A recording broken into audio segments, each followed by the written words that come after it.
Welcome back to Russia Madness. As I fade in, transition out, and then forget to turn the sound on. I'm having a great day today. It's a wonderful day. I have no idea what to do with my time on days off, and be confused through most of it is apparently what I do.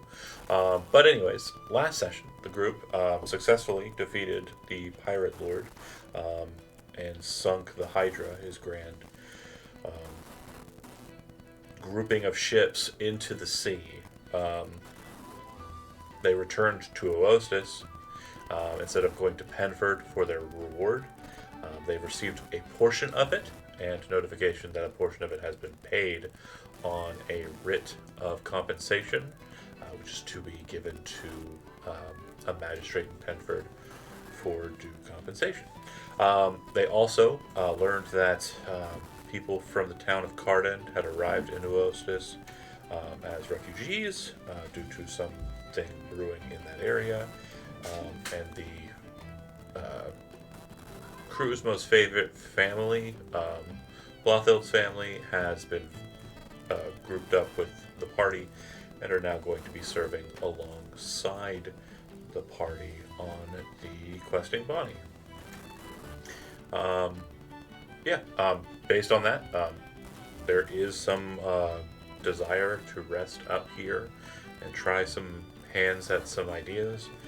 So I'm just going to leave the table to the party, and if you want to ask me specific things to interact with, that's fine.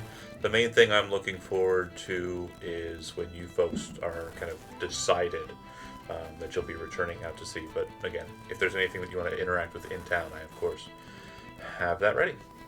So do you.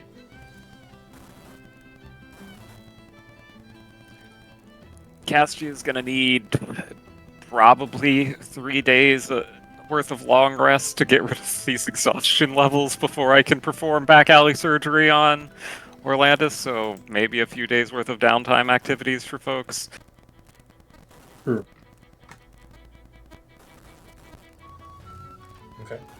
Probably not a bad idea. Just take some time to ourselves. Unless Jonah wants me to try to perform surgery with disadvantage on ability checks, in which case we can do it right now. Yeah, just No, cut them off. no, okay. We'll wait. We can wait. Now, I will say, too, that you have lodgings. It's not like you can't just sleep on the boat. If your desire is for a little bit more grounded place to rest, there are a couple of inns in the area. I believe you have entered into none of them, technically. You've gone to a tavern, but a tavern does not always mean that there are places to stay. But yeah, as you like. And then another thing, I know we are also in a transitionary period of the John Dupre homebrew campaign setting crafting system. And I also know that my plans to work on that this week were just blown out of the water by Cyberpunk 2077, and then also my desire to try and work on rules for Cyberpunk 2077 Red Dark Skies game. So I understand that I failed you all again. Your green screen is great, though, by the way, Tom. Didn't you literally just say you didn't know what to do on your days off? So yeah, obviously he does on his days he's working. Right. So on a day off, my expectation in my mind is like I need to kind of distance myself from that. But once I distance myself from like responsibility, I'm like, man, I could use some responsibilities. He's just like game time. I'm going to go play my game. Turn it off. I couldn't even play it for a couple minutes. I started playing Cyberpunk and I was like, I already beat it. Oh my god, you've already beat The it? Phantom Liberty segment, yeah. I there's a bunch of achievements I needed to pop out, but I've already done the story, and it's pretty good. I'll have to redo it again. I can't do that. I have to go do every little side quest everywhere. Yeah. I still have to do those. I got all of the gigs done in Dogtown, but I haven't, like, there are achievements that are still present. Like, there's again, I don't know if you play Cyberpunk 2077. I won't go into it too long, but there are new quests now that are brought forward by El Capitan, who is the fixer in kind of Rancho Cordova and kind of like over there, where he wants you to steal people's cars all over the city and bring them back to him. And these car missions are all unique and different with like the new combat system, speed races, etc. There's all these little things that you can do, and apparently doing so many of them gets you achievements. So I haven't done those yet because I'm not a driver. Anyway, back to the boats. So 3 days of rest is assured. Yeah. Is there anything that anyone wants to do during downtime? Like, this is less about downtime activity. I guess it kind of is, but she would, Lose would want to introduce Bothild and children to Hunild, and also hand over the crew split for that 2,000 that we received. okay. So then, yeah, the crew share would watch as Hunild is basically divvying that out to all the sailors, and Yeah. good on you, smart move. It does look like they were kind of waiting for it. So as like Blothild comes on board and you're like introducing people, you can see some of them are kind of like, but then you kind of walk over to Hunild, hand over the cash, and she does her thing.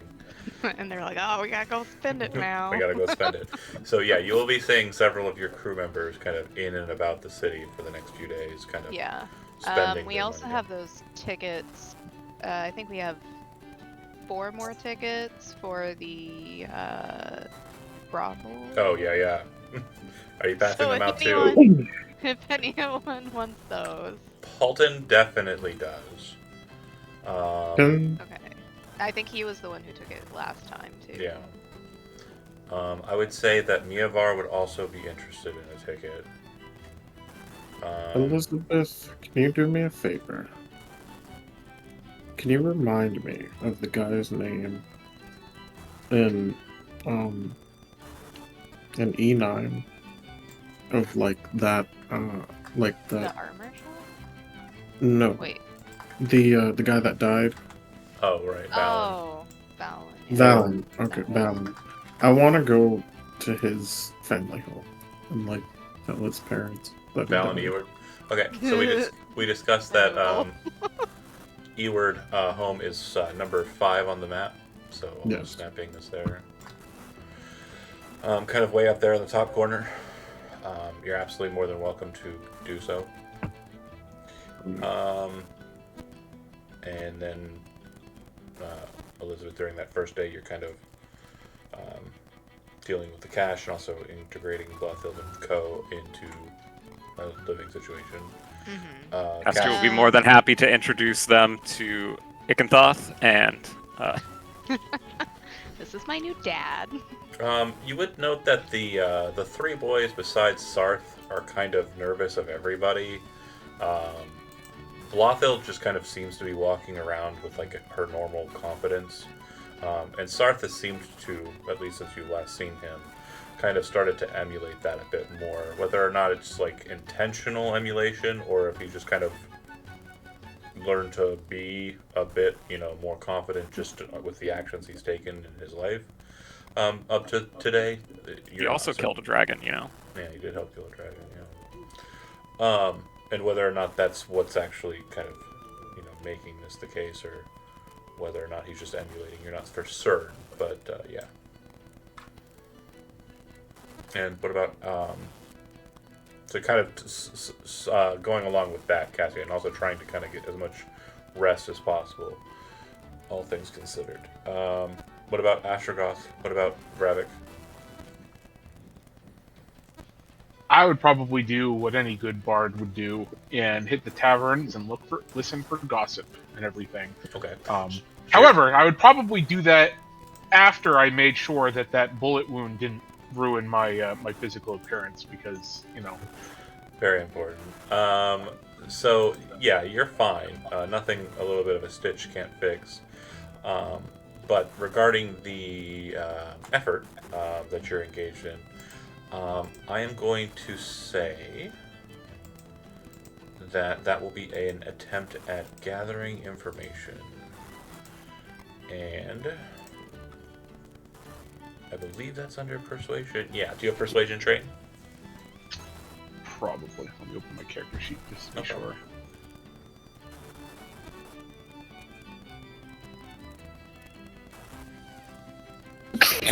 Ooh. I do have it trained. Okay. If you wish, because you're gathering information over the course of about an hour or so, right? If you're wanting to kind of ensure, like, you get the information you want, Bless you. you can Bless add my liquid goodness. to that Thank you. to kind of help lubricate the transaction. What I Yeah, mean by that buy, is, buy everyone a drink and everything. yeah, how much gold are you willing to kind of dish out in this kind of time? And again, it's entirely up to you what the amount is. It kind of just helps you along with the DC. I would probably say it depends on what's like the area. Like, would 5 gold be considered too much or cheap? Where 5 I gold's would. good. You're definitely going to get a lot more people to you. Obviously, you're not going to spend 5 gold on one guy. Oh yeah, no. Yeah, I I'm mean, not trying to bring them home. Jeez. you can, yeah, but I mean, it's your call. But if you're spending 5 gold at a couple taverns, that's like a couple of round of drinks. Yeah, sure, we'll do per that. place. So yeah, you're definitely able to kind of like get a decent amount there. So then go ahead and make a persuasion roll, and with charisma, of course. My brain just got locked in other stuff, but okay. With that said, what was the exact desired result in information that you were seeking out? Well, given that what happened with the Pirate Lord, I imagine that there's probably going to be discussion relating to a power vacuum and other things like that. So just trying to get an idea for current state of events. Perfect. And then with that roll, do you wish to do anything before I tell you what happens with the result based on the 14? Oh, I thought I had advantage on it. Oh no. The coin just lowers the DC. Gotcha. You could, I mean, I would say, if you don't mind burning bridges, do you have the spell Friends or no? No. Okay. Then I would say, yeah, it would kind of come down to. I'll take the 14. Okay, and you That's could what I ask. Bravik hasn't. Foxton hasn't said what Bravik's doing. Bravik could be helping you. You want to go bar hopping, my friend? Yeah. Okay, so the two of you are It's on working me. together in tandem. I'm assuming Bravik doesn't have persuasion, but I could be wrong. No, he has an investigation though. Investigation. Okay, cool. So what I will allow for then is you will grant advantage, but I need you to make an investigation roll because there will be a separate matter entirely that you'll be dealing with. Okay. You do not get advantage on your investigation check. I'll use my inspiration. If you want to, you can. No. Okay, you know? Okay. So then, Astrogoth, you'll have advantage on your persuasion check, so you'll get results according to that. And then Foxen, Bravik will not have advantage and will basically... Okay, he's exhausted. He's tired. You engaging in the effort helped Astrogoth. So Astrogoth, what you're able to kind of pick up from the couple of bars that you do kind of go about and engage in, is you learn that there is indeed a power vacuum, but it looks like it has already taken hold. A new leader has already taken hold. There's already a position that's basically been filled in that regard. They state that the new master of the pirates that were beneath the Pirate Lord, and the new person calling themselves the Pirate Lord, is now at Pincer Island. They do not know his name, just like they didn't know the name of the last Pirate Lord. But this new Pirate Lord says that the old Pirate Lord that died wasn't the true Pirate Lord. It was always the desire of the true Pirate Lord to allow the government to show its hand and fight the Hydra. And then there's also boasts, according to a lot of the people you're paying and drinking with, that they are saying that the Pirate Lord has always been at Pincer Island, and the Pirate Lord was never on the Hydra, and this was just a ploy to kind of draw out the government. My God, we're dealing with terrorists in different cells. Yeah, that's. It definitely sounds like it's a very. It is a very horribly strung together bit of narrative that seems to be justifying the fact that this new person. Um, It would explain how the random guy became the captain. He didn't seem like a very good captain. he was sleeping. He just had a party. You didn't even meet him. You just stabbed him in the back of the neck and then fucking tore his head off. Too easy. Didn't seem like a good captain to me. He couldn't keep his head on his shoulders.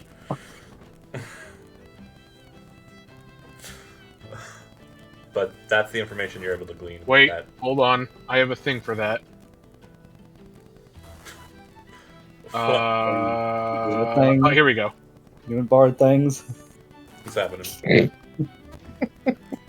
What are we doing? Soundboard. Oh, it was a soundboard. I have a drum riff. I turned the soundboard off because I do not want it.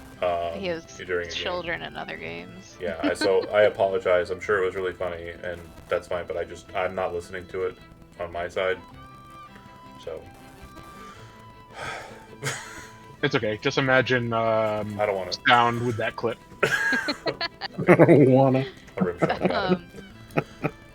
Didn't have a good head on his shoulders. Another note that I had from the last time that we were here is that there was, on the rumors, there was an underground secret society underground society of black market traders. Mhm. And Braverick noted that there was something related to the Gano fishery. What I will say is that I don't during know if that that's still... discourse of like buttering people up, drinking and the like, Bravick's investigation role was specifically tied to that string. Okay. Due to Bravick's failure in that regard, no new information has been uncovered regarding that lead. Cool. I just wanted to make sure that that was specified. Absolutely. Also, I need to get my sword repaired. Okay. So I'm gonna go with the guy that we met in, I think it was 2? No, So, it was 6. 10 is where the smithy is located. Oh, okay. It was just armor in 6, right? Yeah, he told you that he has most of his work done by the smithy. It's Oh, Alan's smithy. Alan Smithy. I have that written down Right. somewhere. Another badump. Yeah, I had to explain it, I think, last time. It's a director pseudonym when they don't want to be associated with the film they made. Yep. Anyway, but yeah, if you go to the smithy, they are more than willing to repair it. You're talking about your +3 sword, the really Yeah. nice one. I'm Okay. sure it's gonna be...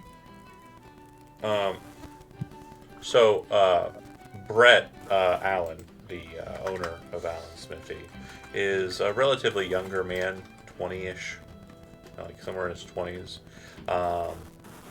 But he definitely kind of stresses to you that he is not very capable when it comes to potent relics and powerful items. Which again, to you, you're like, not that big a deal, just roll the dice.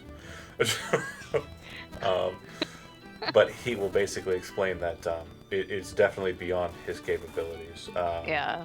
Well, fix the she'll +3 sword. actually, like, if he's not confident in it, she's out. Yeah, With He's not. especially with her father having been or is being a smith himself. right. You would and- understand that the sword's magic is very potent at this point, so it could be Yeah. the case that he pounds at it and nothing happens. It could be the case that he pounds at it and breaks the magic, which is Yeah. less likely. But, I mean, again, he definitely doesn't feel comfortable since the enchantment is the main thing that's kind of holding him back. Right. That can happen? Mhm. Like, you can break the magic? Yeah, if you break the weapon. Oh, okay. So then she'll thank him and I think that's She's also a little curious about the sword that was in the temple too, though. I don't know if there's any information I can glean about that on our 3 days off. Well, if you want to just go into the temple and ask about it, it's obviously a possibility there. You can do that. Okay, so when you go in, do you bring anybody with you? Do you want anybody to kind of bring you along that might help you kind of get into contact with these individuals a bit better? Or? I don't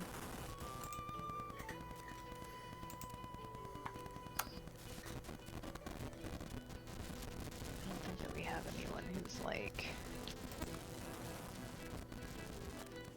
Atavius focused.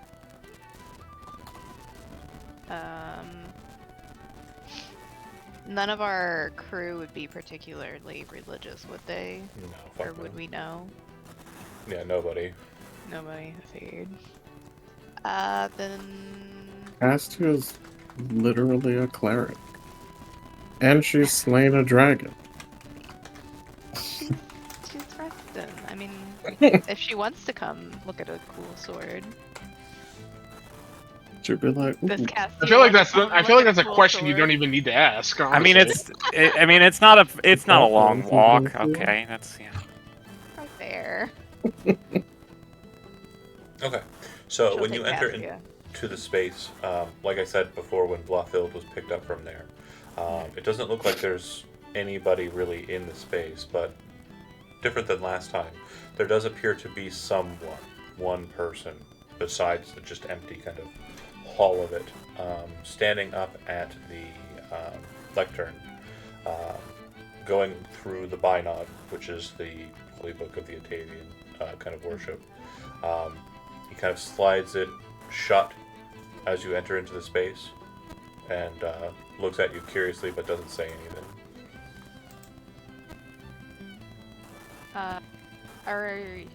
Are you the priest here? Yes. How can I help you? I came in to find my friends that was staying here, and happened to see that nice sword. Just wondering more about it. Ah, you came to seek out Blothild and her family. Yeah. Very good. Trouble not them, but stern Atavian worshippers, They are. devout folks. They were smart to seek out the wisdom of an order bringer. What can I help you with besides? Oh. Besides the sword, do you have any information on it? Oh, It looks real nice. honestly, you mean the relic in the back there? It has been Oh, there. it's a relic? It has been there since, well, I assume it is so. It was left in an ornamental fashion. It is of no interest to me, however. It is an item that does not key to my specific angle of worship. The weapon was here in this battle fort when we first came to this place and set up our church. When was that? Long ago. I know that there is an old shrine of Alawain in the basement. We keep it, as we do not wish to dishonor the Lifebringer. But the sword is presumed to have been a relic from the time before, when this space was a notable fort and battle port for the servants of the elves during the War of Sword and Serpent.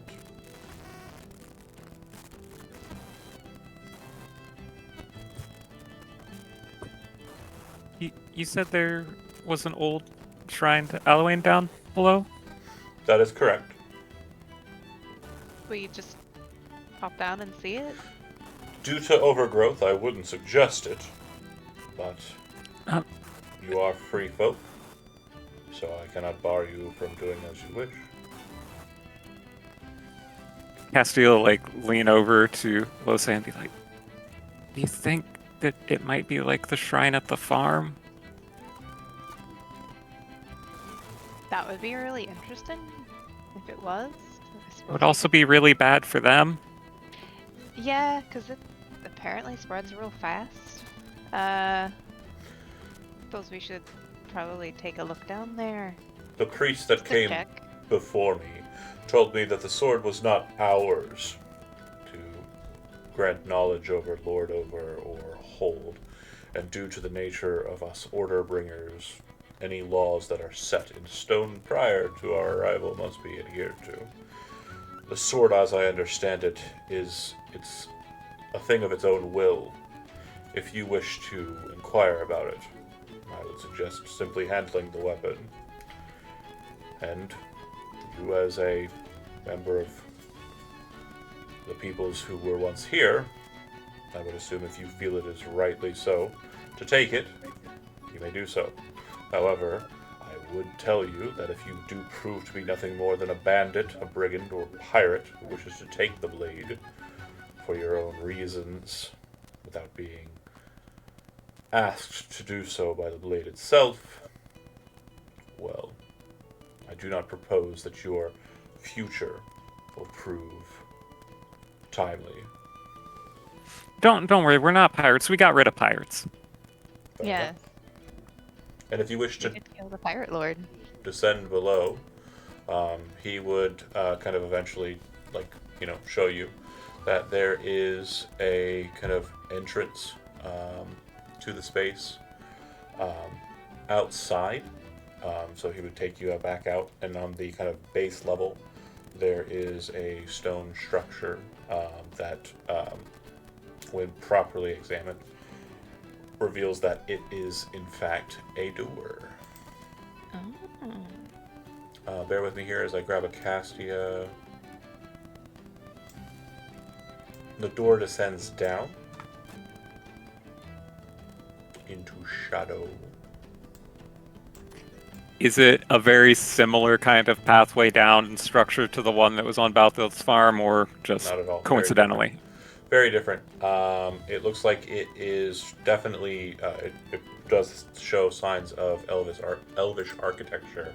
However, it does look like this is much more sturdily built. It doesn't look like there's a lot of elements of natural kind of invasion of like the dirt. You remember in a lot of parts of the Blothild Undershrine, like there were fallen out parts, there were natural cavern structures and the like. This has none of that. And it does seem that as you kind of enter into the space, hold on a second here. The other name you used for Halloween was the Lightbringer, right? Life. Life. Lightbringer. Okay. Thank you. Life, death. Nice. Got it. I don't know if this will work, but let's go ahead and give it a go.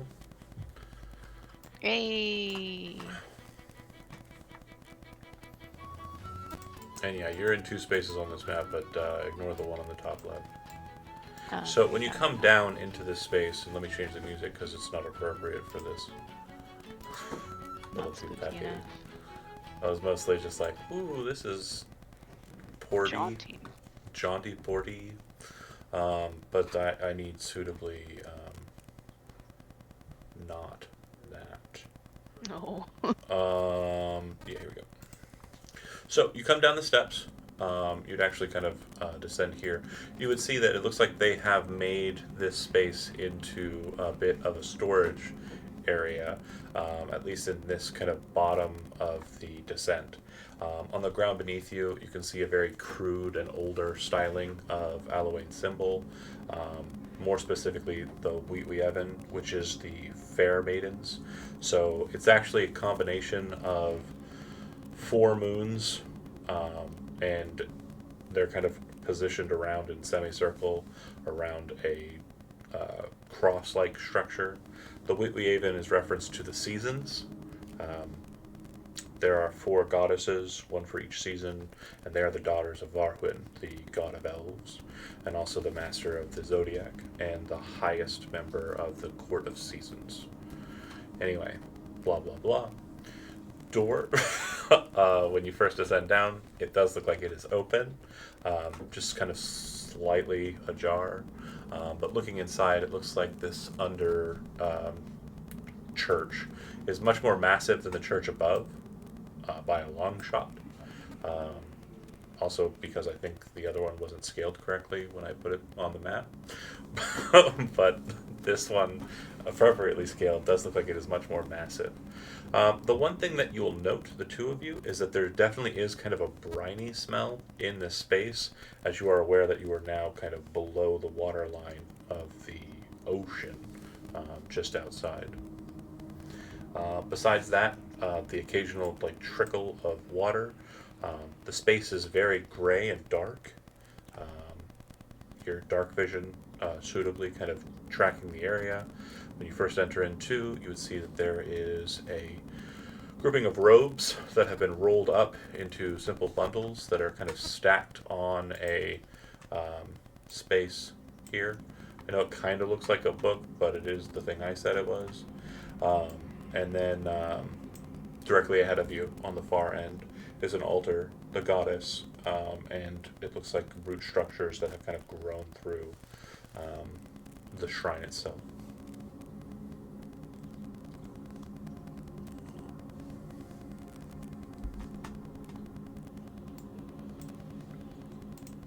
Well, this is elaborate. Yeah. Would I be able to see the root structures yet? It just has me on dark vision. Oh, if you want to move forward, you can. I mean, it's Oh, not, okay. it is dark down here, so you would only be seeing through dark vision. Oh, okay. I forget that Castia has 300. We can see everything. That is correct. Yeah.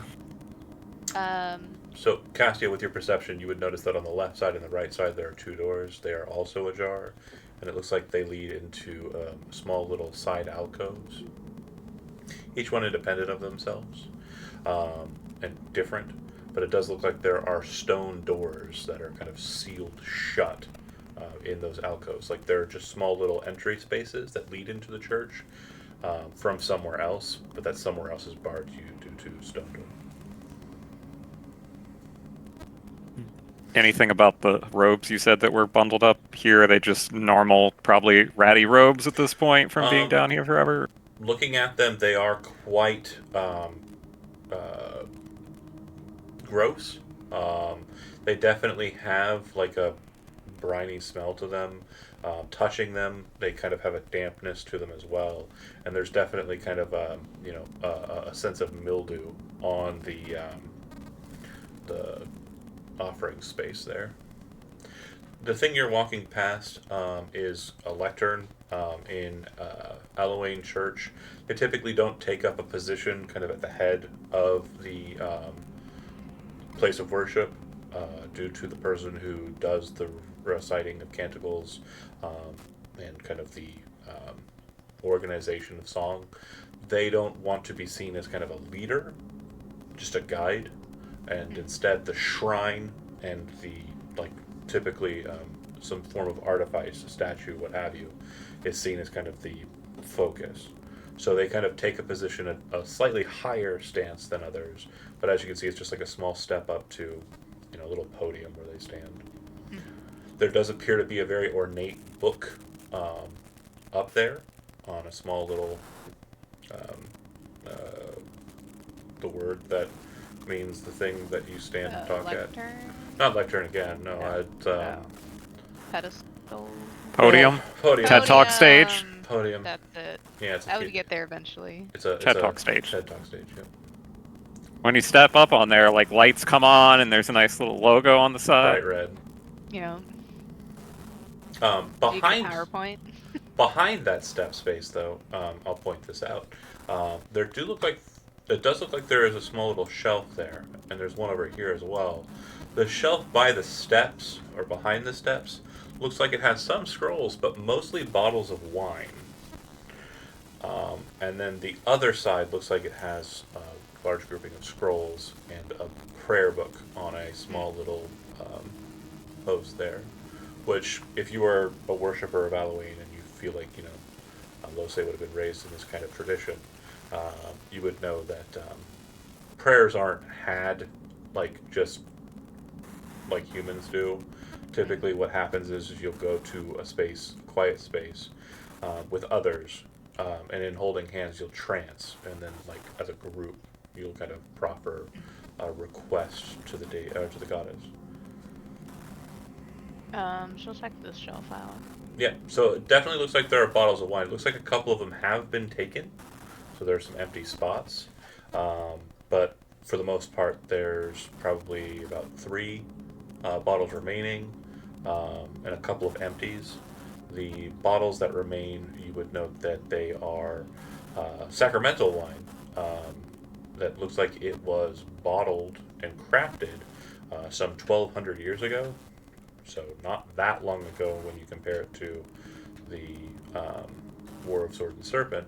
And it looks like the bottles in question were specifically bottled in a town called Einkarad. Hey.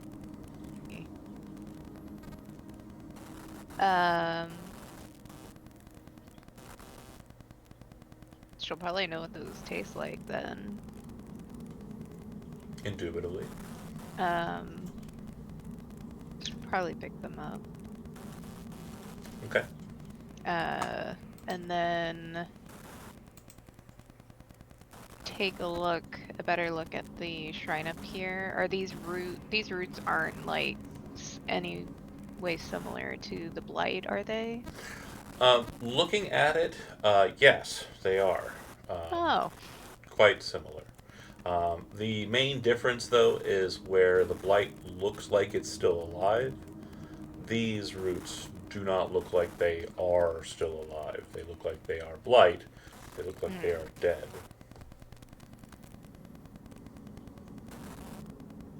Okay. She'd kind of call out to Castia.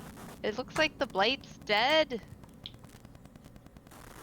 What's the difference? I mean, it's not gonna grow anymore. So that's the good news. For now.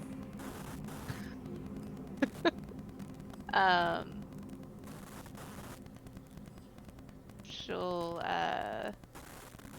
take a closer look at what's up here. Is this like a little, like, offering table? Yeah, it looks like it's more of like a refreshments table. Oh, okay. So you would know that one of the biggest kind of parts of Alloy tradition is the party aspect of it, the kind of enjoyment. If you've ever been to like just basic church, like they have like refreshments after. Mm-hmm. In an Alloy church, refreshments are the primary part. They happen at the beginning, then there's like a little bit of singing, and then there's like a little bit of like preaching, and then it's just more refreshments and gossiping about people. The best part.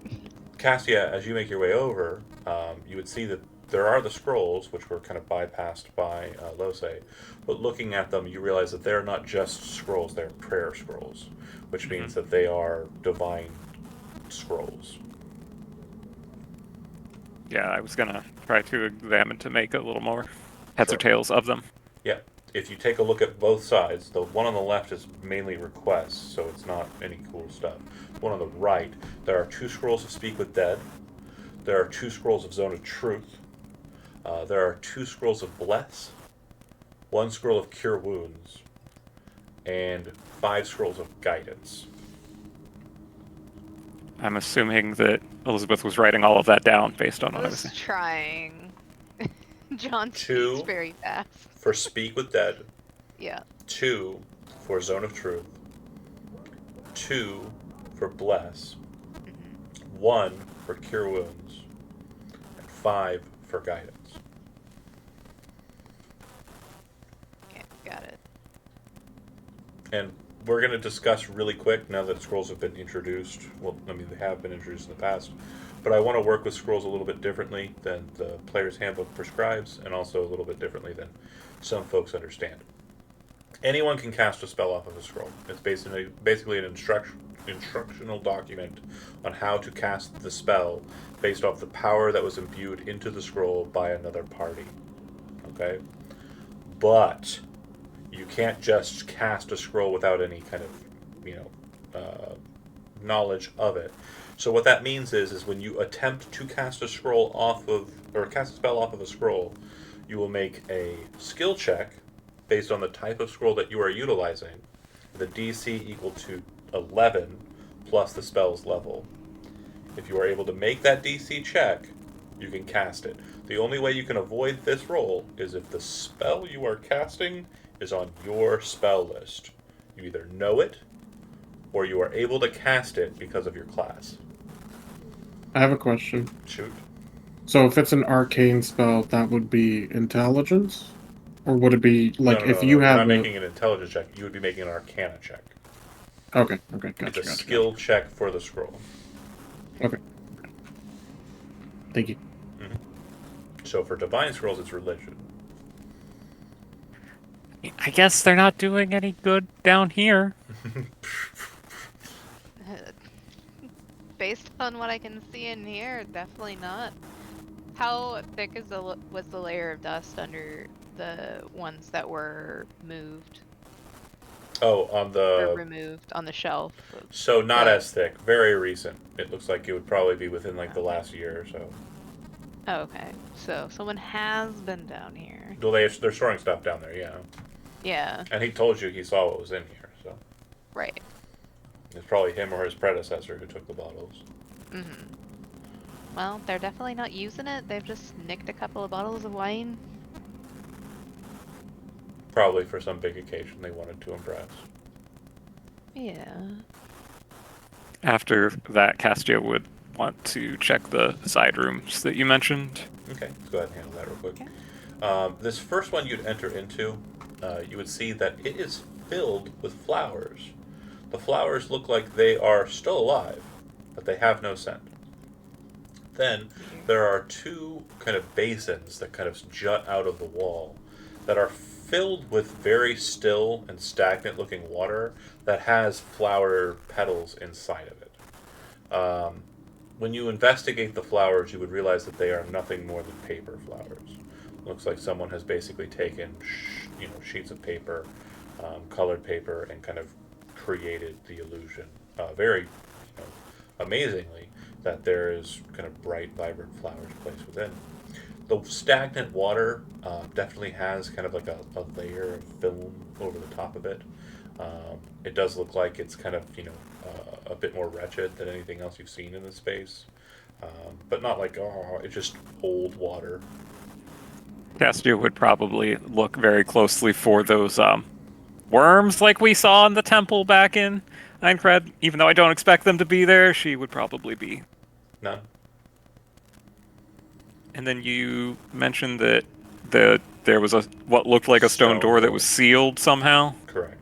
So it is just a stone slab that goes from floor to ceiling. The ground you're walking on is wooden, but you can definitely understand that it's not very high up off of the stone floor that you kind of are walking about on outside. This slab, in bas relief, does have this symbol of a knight, just very ornately dressed. A Twilight Knight. But he seems to be wearing like a different type of helmet than regular Twilight Knights, which will spark a history roll from Lose.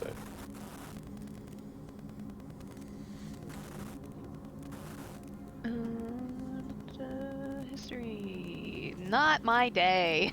Yeah, you're not sure who this person's supposed to be. Like, you're looking at it and it looks like it might be the King of Twilight, which is like a dreadlord that is kind of known amongst elves.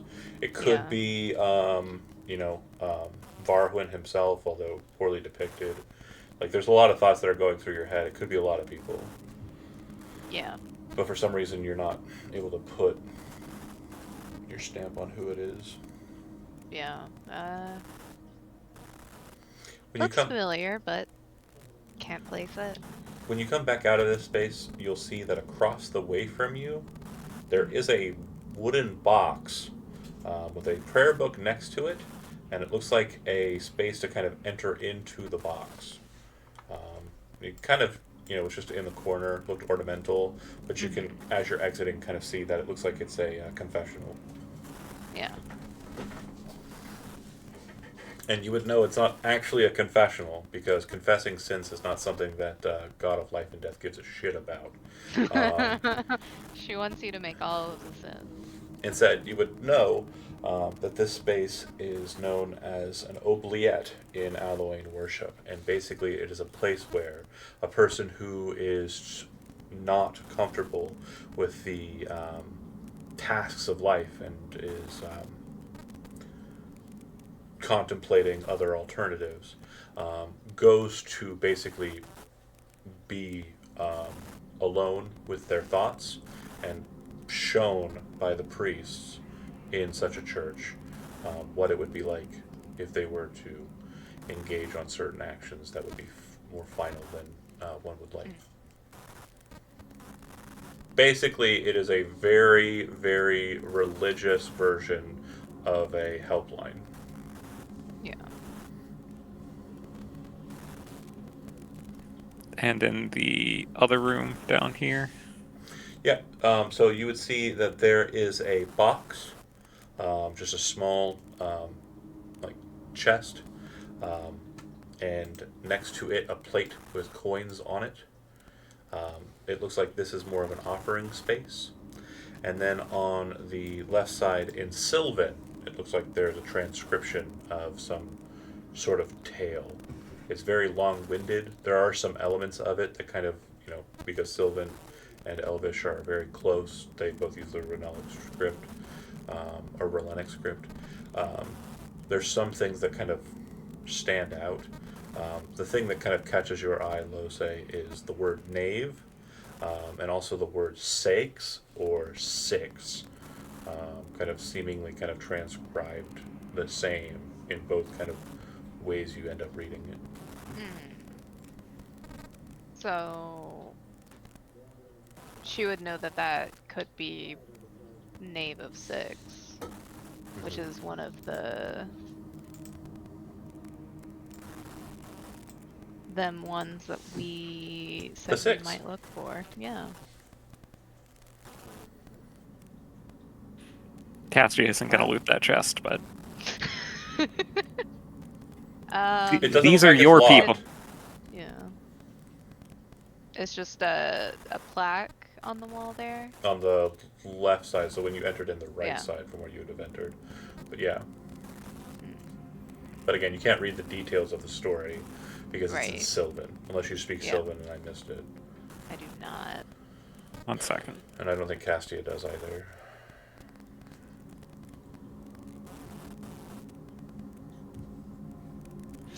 Well, unfortunately, I only have tongues. I don't have, comprehend languages, so that's not helpful in this instance. Okay. And yeah, is there anything else you want to check out in this space? And also, there's a stone slab here, and it has the same exact icon as the other stone door. It's almost like an exact mirroring. Does it look like there's any kind of mechanism for it to move or open or like indication that it's holding anything back? Like, Not on this side. I think I could do something with that door, just I need time to prepare. Well, you've been We wanna very come in? tired lately. We can come I'm back so later. tired. Maybe You can the go- others would know. I don't know if any of them speak Sylvan. I mean, I barely speak common. I don't. You're doing great. You can go ask that sword some questions, and I can go sleep. Yeah, it sounds like a great idea.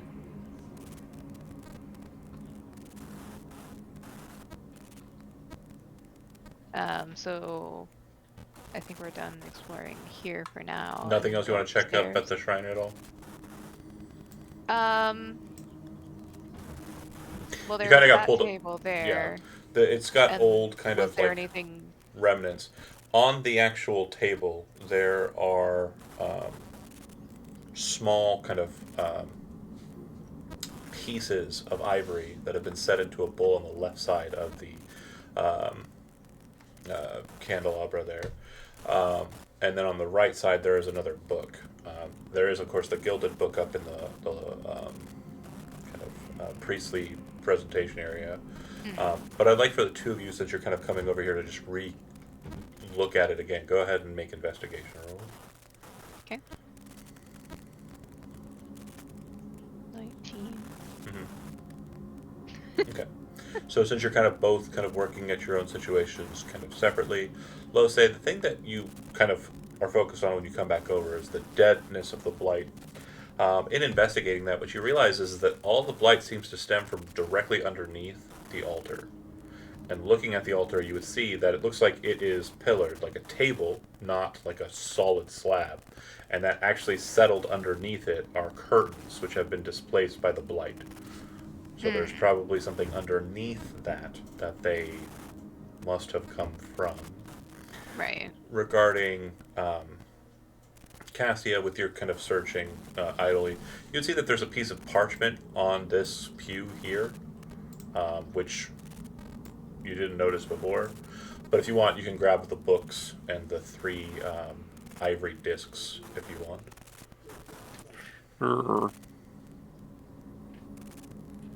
Anything particular about them? The note's written in Sylvan, so you probably wouldn't be able to decipher it either. And then it's just 3 kind of almost like sand dollars, but they appear to have been made out of ivory, just small little circle tokens. So Lo said Anything from a religion perspective that Lo said you want to lift the curtain, or do you want to just walk away? Yeah, we're lifting that curtain. All right. And there's a Underneath, dragon. underneath lies the body Oh, fuck. of what appears to have been an elf. However, their skin looks like it has been replaced, I guess is the best way to say it, with bark and wooden kind of elements. But despite that, it looks like their features and everything about them has been finely maintained. They wear an ornate set of armor that is very similar to the armor on display on the bas-reliefs. Whoever that guy is. Oh, that's spooky. So, does it look like bark skin? It looks like their flesh was just kind of taken over by a thin layer of like plant material. Oh, okay. Have you ever seen the movie Troll 2? God. Yeah. Oh my god! Hell yeah! Pinnacle acting. I fucking hate that movie. They're eating her. So bad. I'm about to watch it next month. Excuse me? I watch. Right. I try to watch it every single month. Excuse me, Elizabeth? I thought we were friends and you're gonna bring that shit in here? Look, the people I watched it with were not great. This close to spooky season. Unacceptable. So- Sorry, I've let you down. It does look like the armor is My least favorite time of year. undaunted by the vegetation of the individual. There's an actual term for like when something is kind of transmogrified into plant. I forget what it is though. But yeah, I forget to. arboreation, I think it is, or something like that. Hmm. But there's the guy. Looks like he's wearing a very nice set of Twilight Knight armor. He does not have a sword, although it looks like his hands are kind of positioned as if he were to be holding one. Did they take his sword? He said he didn't, and he said if you wanted it, you could take it if you have right to it. But it doesn't look like he's holding a sword. Yeah. And he has a crown. Is the crown on the bas-relief? No. It's like it's identical, yeah. But it's the bas-relief was just a depiction of it. This is the actual Oh, okay. real so deal it's... guy. Okay. Do you wish Well, to pull that's him out spooky. or leave him as he is? We did just get some scrolls to speak with the dead, right? We sure did.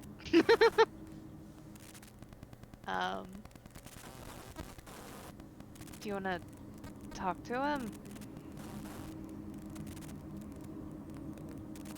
Castia. I mean, hello? Not like that. Hello, would you like to talk Is about this- your is this service thing on? provider? Or, yeah, or should... Hello, So- I'm here to speak to you about your body's extended warranty.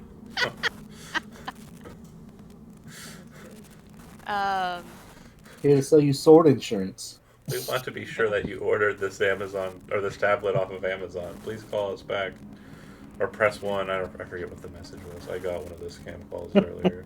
Oh no. They left a message. I hate when they leave messages. Sir or madam, we are contacting you about debt relief. Yeah. Do you want to talk to them, or should we bring the others? I think we should probably wait for the others, just because there's the blight, and if stuff happens here, like happened at the temple back at your home, it would. Yeah, I'm. Rather not that happen to this town. Feel bad. Maybe we should come back tomorrow. Yeah, and let's not tell Bathild about this. Don't want her to worry about Blight again. If she asks, I can't. Well, let's hope she doesn't ask. She'll start forming a a hatred for elvish structures underneath people's shit. God. No. Just this unruly, just horrible racism towards Underground elf stuff equals evil. No. Your fucking elf's fault. No. So then I guess we're done for now. Okay. Um, Didn't touch it go at all, back right? up and Didn't take anything no. off of it? Okay. Nope. Not with you asking like that. Not with you asking. No, we're waiting until we have the others I get with it. us. If you want to Do you or did you? No, I did not. We'll just put all this stuff back. if you want to reconvene and have the group, you can. But if there's anything else you want to do in the church, I just want to finalize that before. Well, I wanted to take a look at the sword that I was told that I could touch. Absolutely. So you walk over to it, you pick it up. It's got a very nice weight to it. The blade appears to have been made out of mithril, as I said last time. It has a very kind of just perfectly balanced weight to it. Seems like a good amount of the weight is in the hilt, but what you're able to very easily calculate is there's also a decent amount of weight at the head of the blade, which gives it kind of a, very neat kind of striking structure. You'd also notice as you move the blade, there appears to be something moving around inside of it. Not like a clink, clink, clink, racket, and clank kind of like inside of the weapon type thing. It just feels like there's a fluid-like substance inside of the weapon. Kind of shifting the weight as you move it. She'll kind of give it a couple of, swings and flourishes, just kind of getting a feel for what it's doing. You hear words in your head kind of echoing inside the space of your brain. And it appears to say, return me, return me, return me.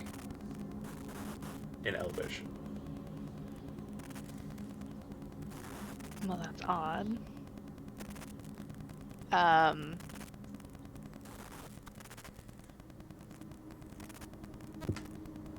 She'll set the blade back down on the little place. Okay. And Just you and Castiel assuming leave. that's what it meant. And then you and Castiel leave? Yeah. Alright. You head back to the ship and regroup.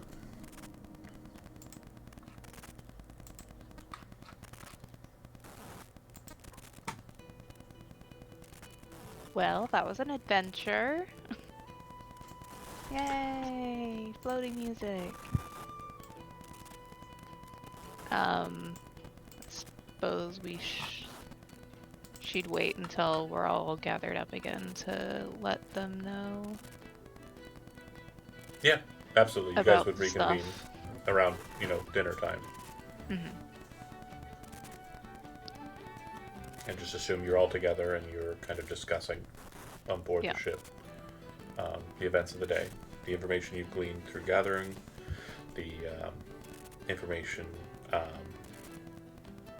you've got regarding the repairs, Orlandis, as I'm sure that's what you're kind of driving at throughout the day. I don't think there was anything else you were wanting to do, right, Shona? I wanted to tell the Valance family about his demise. Right. I was hoping to avoid it, but we're here. Okay. So I let's mean, go- no, I don't have to. no, it's okay. It's okay because it's not great. So Oh shit! you go to the house. I always make the wrong fucking choices, man. On the way up the road, you will note that the structure kind of outside of the house appears to have a massive burning to it. Like a fire that seems to have kind of burnt this small little farmstead building. And you can see that there are remnants inside. Looks like there might have been like livestock inside of the space as well when it burned. You walk up to the house, kind of following and looking into the growth that they have in their farm space. And it looks like they're growing something, but it's definitely not a crop that you're familiar with. If you'd like, you can make a nature roll, untrained, but the DC Oh, yeah. is pretty high Hold on. for an untrained roll. Let me find my character sheet. Nature? Mhm. Okay. 15? So you would know it's not a native of Parnak, but you do not know what it is. Okay. And you walk That's up weird. to the front door of the house, and you can see that in the window, someone seems to notice you as you're kind of walking up to the house, and brusques out of the home as you kind of come to the front door and looks at you. Is the front door over here? Yeah, it's kind of like right in that little space, that little alcove there. Kind of Okay. pops out before you can kind of approach it, and kind of walks out into the main courtyard there and kind of stops you in it. The person who stops you is an older man that seems to carry himself with a bit of a noble kind of stride. He looks like he's a little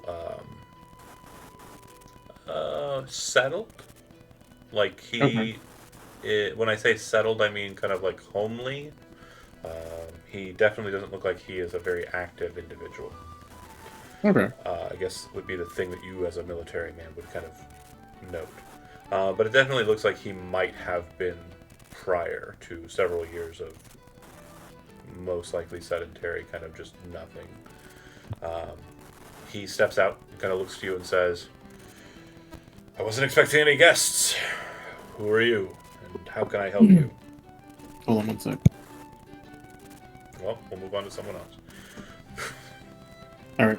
Sorry about that. Never mind. Oh. Who are you, and what do you want? So, Orlandis will do like a pardon bow.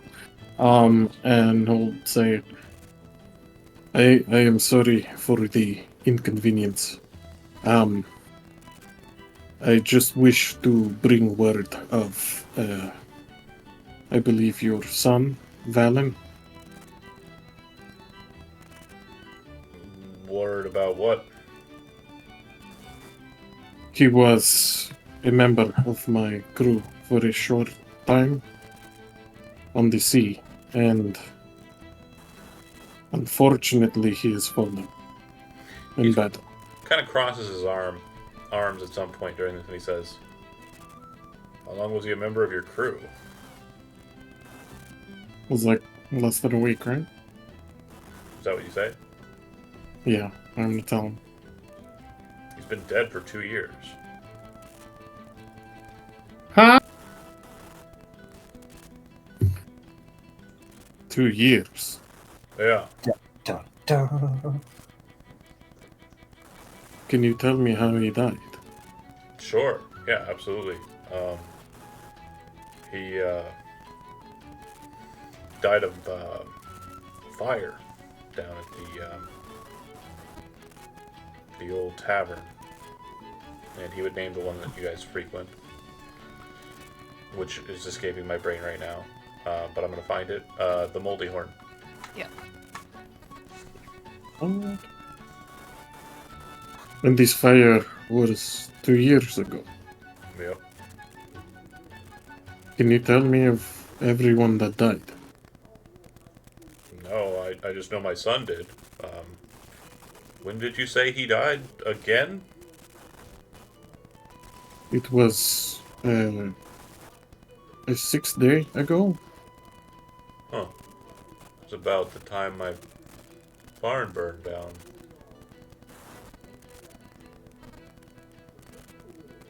Kind of looks over at the barn curiously, kind of coming around the corner. Oh, Do you mind if I look through your bar? yeah, not a problem. Go ahead. So Orlandis is gonna look. And as you're walking over, he kind of tell you the tale. Yeah, 6 days ago, middle of the night, or middle of the day, he would say, um, they came out to the house or to the barn just burning. The town's fire crew got on it pretty quick, but he wasn't able to get his 3 cows out. Some of the people who came to help with the blaze said they saw someone inside, to which Master Eward said there wouldn't be anybody in there. It's just him and some people who live down in the Drift Haven that work on the property. So the house is all his. There's nobody else in there. Can you tell me what color were the flames? They're red, like regular flames, I guess. Hmm. So then he's gonna he's gonna start sifting through like the rubble, see if he can find anything similar to what Valen was wearing. Sure. So as you're kind of doing so, it does start to kind of lightly rain throughout the space. Just kind of a gentle, just hazy rain. And as you're kind of sifting through the ash here, and this kind of soot, make an investigation roll. Okay. 20. Yeah. So in the searching, you find. Bear with me here. What appears to be a small, kind of pinky ring. And you would know that the Janaran people, nobility, unlike Parnans, their signet rings are just kind of like small, simple indicators of family and also of individual personage. And the ring that you pick up out of the dirt, you don't remember seeing if Valen had one on or not, because not a lot of time was spent with him and his body wasn't recovered. But here in this ash, you find the ring.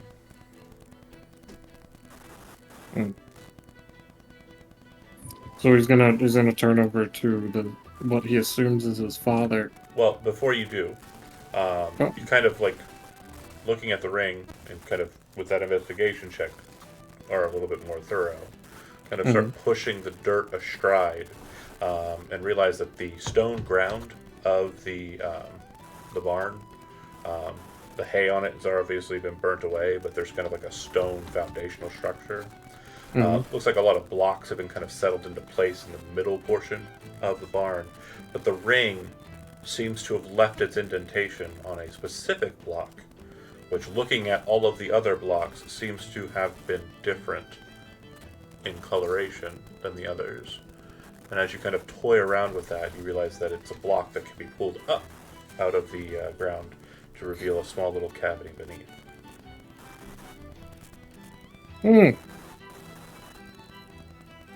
So he pulls that up and looks back to the father. Does he have any like look of recognition? He's not really paying attention to you. He's more or less just kind of looking out to the road and kind of like keeping underneath what bit of roof he can get under to kind of stay out of the water. He'll occasionally kind of glance over at you, but it doesn't seem like he's really caring or concerned about what you're doing. He's just allowing you what he presumes is a fool's errand. Okay. Inside there is a small bag, and it seems to kind of jingle with a bit of glass sound when you pull it up out of here. Okay. I'll open the bag, see what's in it. Sure. There is a vial. Inside there is a raven's feather, and it looks like the stem of the feather is bright red in color, as are some of the feather's kind of extremities. There is a parchment which upon opening it you would realize appears to outline the details of a son faking his own death and running away to go live a life of his own and come back with a name great enough for his house. And the last article in question is a diamond, bright in coloration, but as you kind of pull it up out of the bag and look at it, the way it catches the light in the current foggy space seems to create this internal kind of splintering, almost like there are stars inside of the diamond. Like the light seems to create stars based on the kind of fractures inside of the gemstone. Okay.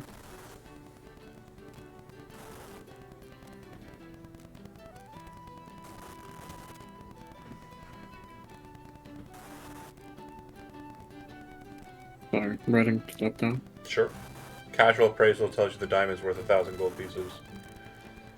Okay. So, Orlandis is gonna pull all this up. He's obviously gonna throw all that stuff in that little bag. Mm-hmm. And then, there's nothing else in that, like, little... No. Okay. Alright. So he's gonna come back up and, like, holding the bag, he's gonna ask the gentleman,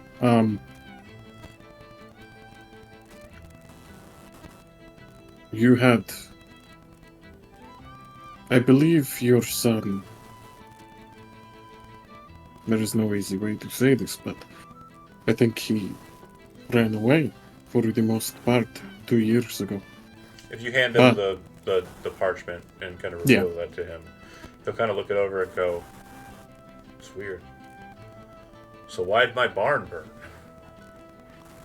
That I do not know, and I'm going to ask some friends. Maybe they could find something out here. Well, thanks, I guess, for finding the source of why my barn burned. Stupid son playing with magics he doesn't understand. Seemed like it was always the case. The Tavian Church was looking into the house, thinking that we were in league with unearthly pacts. I tried to make sure that that wasn't the case. I mean, they searched the grounds a couple of times in and around the time he passed away. That's weird. The folks at the One-Eyed Rock said they were certain he was dead and cast out to sea. But, I guess not.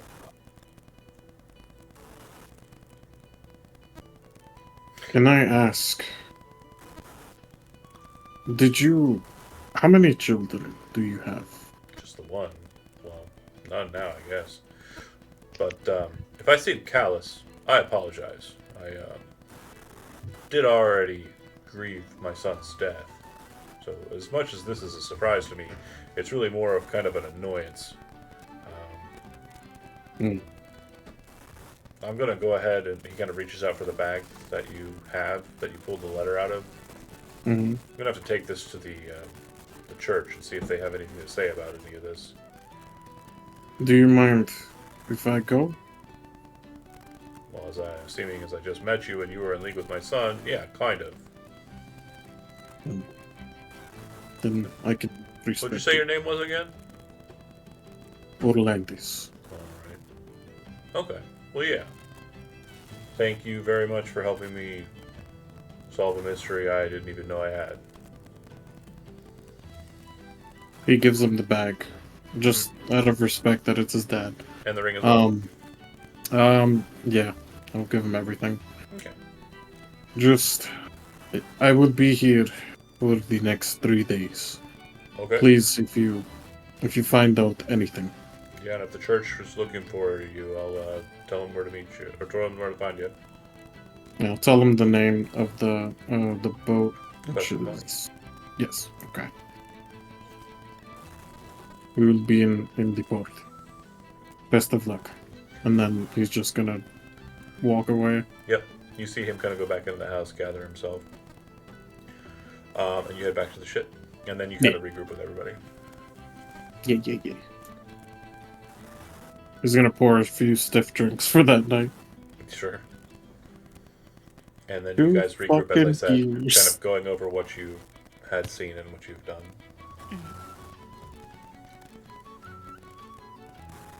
Interesting day we've all had.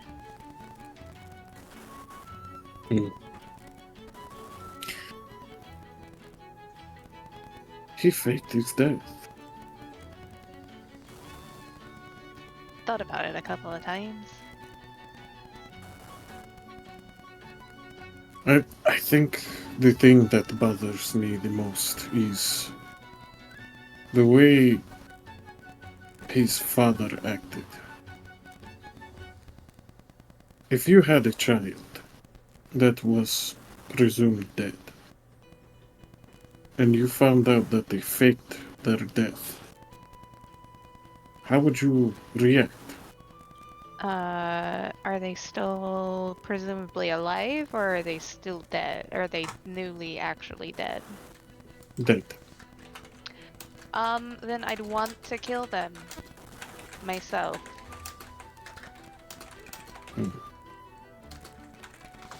Look, I know you haven't had kids yet, Orlandis. Don't be like that, Jonathan! I didn't say shit. Dang. Don't roast me. Let's say, what are your kids' name? No, I'm just kidding.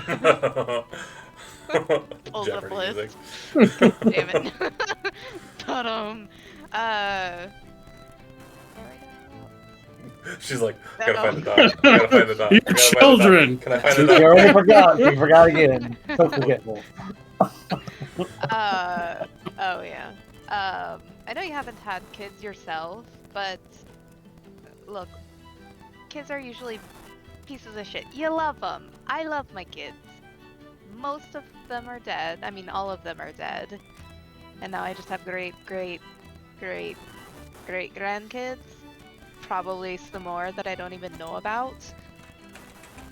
But you love them. But you also hate them sometimes. And that would be one of those sometimes. I'd be sad, but I'd also be mad. And that's okay, because both of them can happen at the same time. Okay. I can understand that. I need to But I'm write a sure letter. we'll find out some sort of information from the church. We need to go back anyway. There's some weird stuff underneath. You already told us, right? Mm-hmm. Okay. I'm assuming that we've all already, like, kind of caught up on the day's antics. There is a blight down there. Well, there was a blight, but there's also a guy in the blight. Do you tell everyone about the sword whispering to you? Or No. talking? Okay. I don't like the blight, but if it is inactive, then it would be a worthwhile endeavor, maybe. Well, the guy looks like the one who's on the doors. Do any of you speak Sylvan? I did not pay attention in those lessons. No, I can only speak Elvish.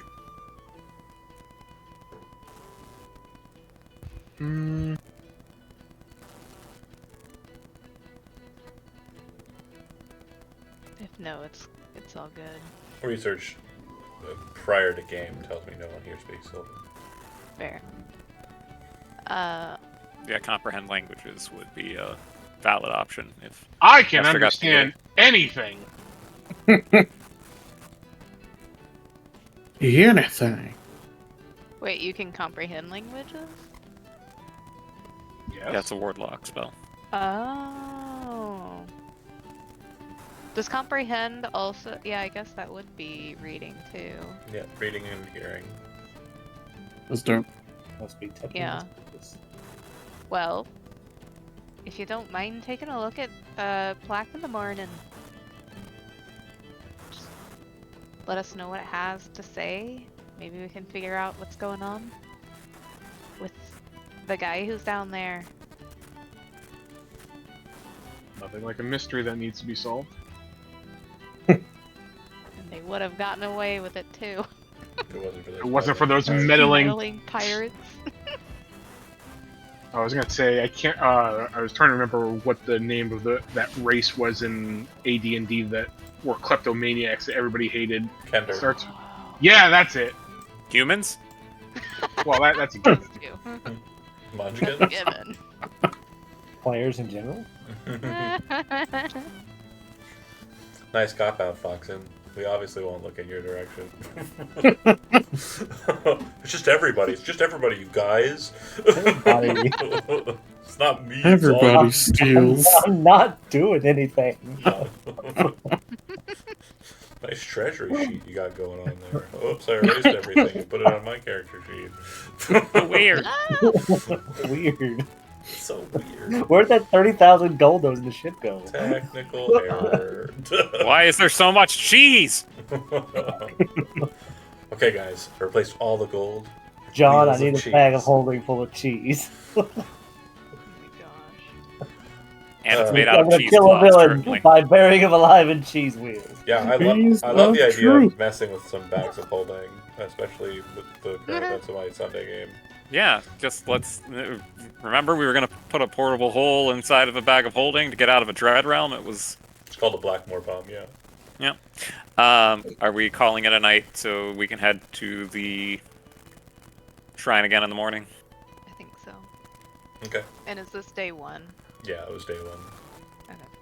So -1 level, I think. Yep. And then day two. I'm gonna do this because I well, wasn't sure if I had done it before. Okay. Long rest. That's all. Gotcha. Orlandis, you obviously Uh-huh. are traveling today, right? No. That's too bad, buddy. Throw him. We're working up to it. Jesus Almost Christ. there. Could be worse. Yeah, I mean, Could be. Well- if you want me to have disadvantage on No. check, we can we'll do wait. surgery right now. We'll wait. Are we God going back damn into the it. basement? I believe that is correct. Yes. Yeah. I'll move us that way. And shift the music back to scary times. All my brain juice. God. And I took extra time in the morning to clean spells. Alright, you need to figure out a way to trick this damn gem. Like, come on, man. We're going to Can't. see a fire in 3 days. Hold He's on. too honest. After we do this, damn it! He's a fighter, not a paladin. So back inside. It's not even a fighter. It's not even a fighter. He's not even a fighter. He's a marshal. Marshall. Oh, yeah, that's right. Special. So she tells you to fight. He's a very wordy fighter. Yeah, he's a wordy fighter. He has other people do his bidding for him. And he doesn't fight. Damn it, Jim! I'm a martialist, not a doctor. So I think we should have Astrogoth read the plaque. I would First argue before- he's a martial artist. I'm out. Only when it comes to drawing maps. I'm leaving. Jesus Christ. Okay, so you go to the Sylvan shrine or plaque Plaque. and read it. I can't see. That's fine. When you do, it's a simple story. It tells the tale of an individual who's referred to throughout the story as the Knave of Six, who defended the mouth against the dragon Ramanon during a conflict amidst the bay. And basically explains that the servant of the sword was cursed with the plague of the thief. And therein, from that point forward, the Knave of Six would always be a thief of life. Hmm. And the words in Sylvan, thief of life, translate as you're kind of reading them, kind of understanding how they sound phonetically in your head, Astrogoth. In Elvish, translate to the Elvish word for blight.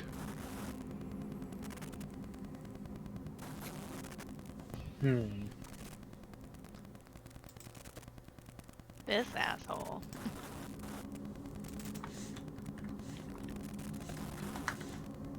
So the Knave of Six was defending the world against the Blight, or was he created the defending Blight? the mouth, is what it's Mhm. referred to.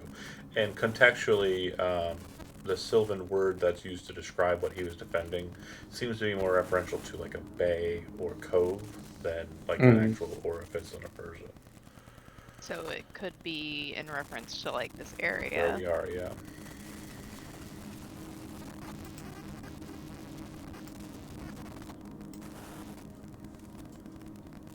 And then he was cursed with the blight, essentially. By a dragon named Ramanon, Hmm. a silver dragon. Make sure you get the silver part. That's important. It is actually. As Ramanon has come up in the Threshold games once before, it is kind of important for those who are following along in the meta narrative. Mm-hmm.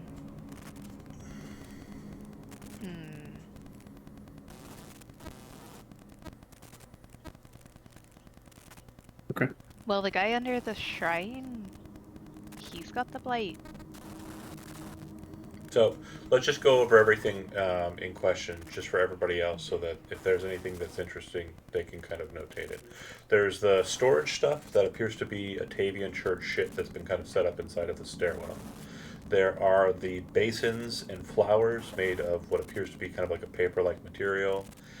There is the chest that appears to have been like an offering container. There is the confessional booth, for lack of a better terminology, which was described. The curtain has not been pulled open on that one either. There are the books which were taken by Cassia. There's a gilded book, and then a simple prayer book, and then the note, which was also written in Sylvan. Oh, I should have Astrogoth read that note. Yep. And then there is the shrine, and beneath the shrine there is the body of the Knave of Six. Can Orlando's take a look at that body? Yeah, you go under and look underneath. Yep. Looks like the curtain's already been pulled astride by Losei. Does it remind Orlandus of any stories he's heard growing up? Not really. Nothing? No. I think it would be more something that Losei would have heard, Hmm. because That's fair. elf stuff. That's I fair. would like to have Astrogoth read that other note. So when you do read the note, I didn't agree to it. Hold on. No, I'm kidding. when you do read the note, it will basically just feel like gibberish. It really just appears to be the ramblings of someone kind of note taking. And most of it seems like it's kind of dated language as it translates from Sylvan to how your head reads it. But there is one line that seems to kind of lock you into kind of a finality of the afterword. It states, "The king and queen took the silver worm and bound him in the shadow of the bastard." Told you the silver dragon was going to be important. What kind of sword was it in the grave? Arming sword. Okay. The king and queen took the noble worm and bound him in the bastard? Took or the shadow of the silver bastard? worm and bound him in the shadow of the bastard. Shadow of the bastard. And what Okay. was in the gilded book, John? When you check out the Gilded Book, it does appear to be a treatise or a primer. It seems to be kind of instructing, like when you kind of first glance over it, instructing in methods of oratory, and also of kind of competent cognizance of people. It seems to be like a training manual, a primer for these efforts. Out of character note, it is what is known as a primer of fucking shit. Wow, what does that get yeah. you? It's a primer of fucking shit, and it's. I didn't know that was going to be in this game. I It's don't a bag know. full of Taco Bell. You're I like, think we why need to couldn't it just be a revisit. tuba? Like, why couldn't it just be a tuba? It A tuba of is- fucking shit is a projectile weapon. Don't fuck a tuba, okay? I don't care how tempting it might seem to fuck a tuba. Just don't fuck a tuba. Don't tell me how to live my And, life. sorry, I said primer. It is a tome. It is a tome of sanctified oratory. The tome of sanctified oratory is a wondrous item, very rare. This book contains lessons on insight and proselytizing, and its words are charged with magic. If you spend 48 hours over a period of 6 days or fewer studying the book's contents and practicing its guidelines, your wisdom and charisma scores increase by 1, as does your maximum for that score. The manual then loses its magic, but regains it in a century. Nice. So beginneth the fight between the warlock and the cleric for the Stafflock book. Even though we both know, or all three of us know, that the cleric has already gotten a pretty cool book. Yeah, I would probably, if it will help Astrogoth, then he can certainly have it since I already got a Wisdom Up book at the beginning. Fine. They do stack though. Nice. Yeah, I mean, another... Yeah, those +1s won't change anything for me at this point in time, so it's probably fair for... And he read that one note, so I mean, really that seems like That a seems fair okay. trade, right? Yeah. The other one is just an Halloween book. It's the Book of Four is what it's called. In Elvish translation, it would just be the Wet Liaison. Oh, that reminds me. What was the captain's hat? I gotta go back into my notes. Hold on. All of a sudden. It's like, oh, magical item. Wait a second. Bear with me here.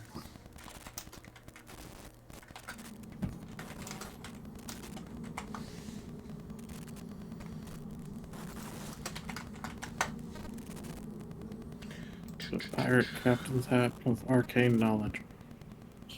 It is not that. A billowing cap. It is not that either. I'm sorry. A hat of slumber. Oh, right. The hat of get fucking assassinated. The hat of you just got owned, I believe is the term. It is. Hat of hats. Got it. Allows you to wear a second hat. No, it is a hat of telepathy, Oh, neat. which a helm of telepathy, I believe, is the standard.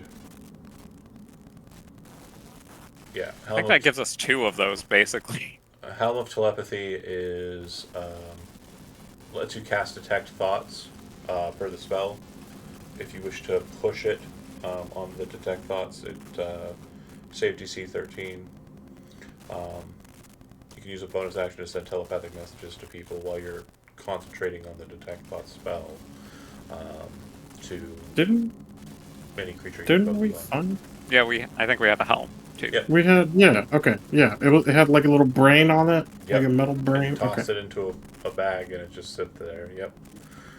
I think Helm of Telepathies will probably be just a common item that you keep on chucking in there until you realize Vicious. they're really cool. So I should I can't talk to wear the one. dead guy now? Can I wear 2 hats? You cannot. I already have a cask of tactics. It's too good.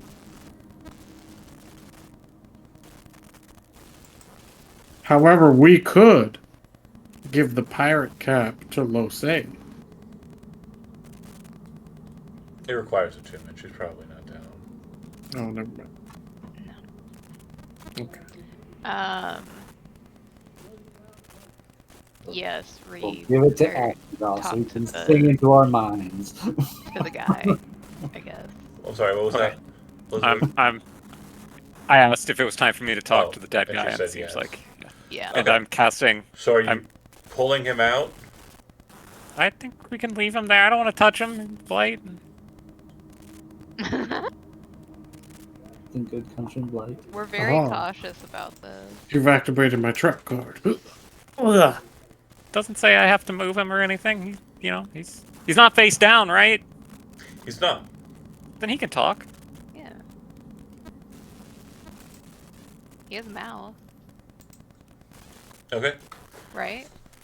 But can he sing? All you really need is a You skull. can speak with that, not sing with that. Which, writing that down. Yeah, that's that in That's a the million You bucks. asked next the DM question- guild. you Yeah. asked the question, can you sing me a song? It's a special ability of the tuba of wishing. Sing. Fire. You can make it. To You the can turn pole. it into a Disney movie. Yeah, you can do whatever you want with the two of wishing, unless you wish. Sing with the dead. Yeah. I summon. If the you could sing Beatles. with any person, alive or dead.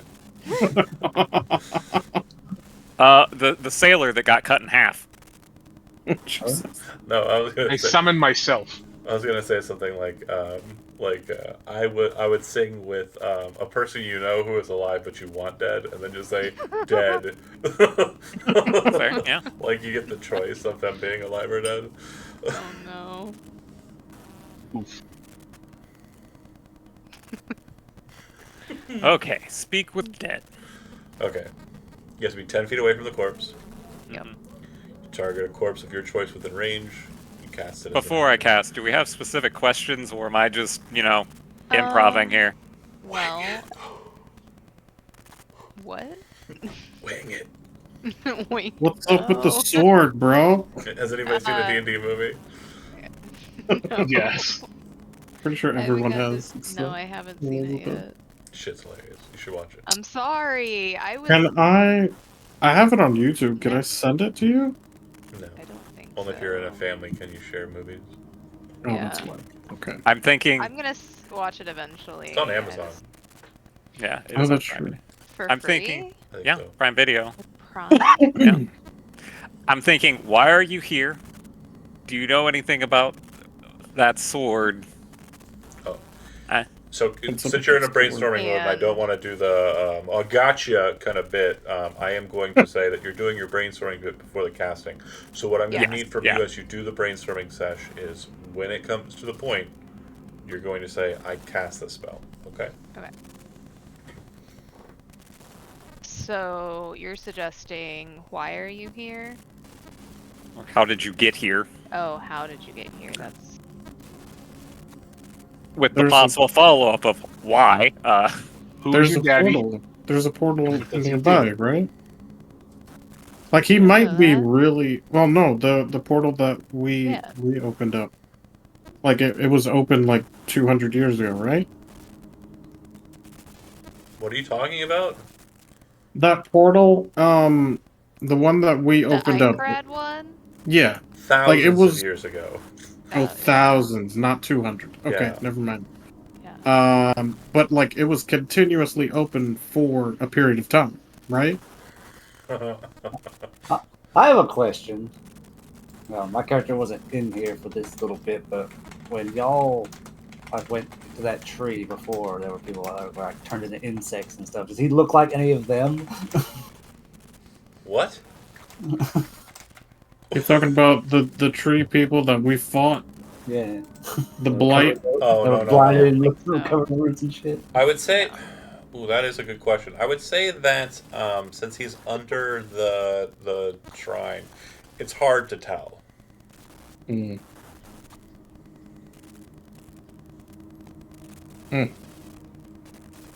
We'll know if So you want us to drag him out?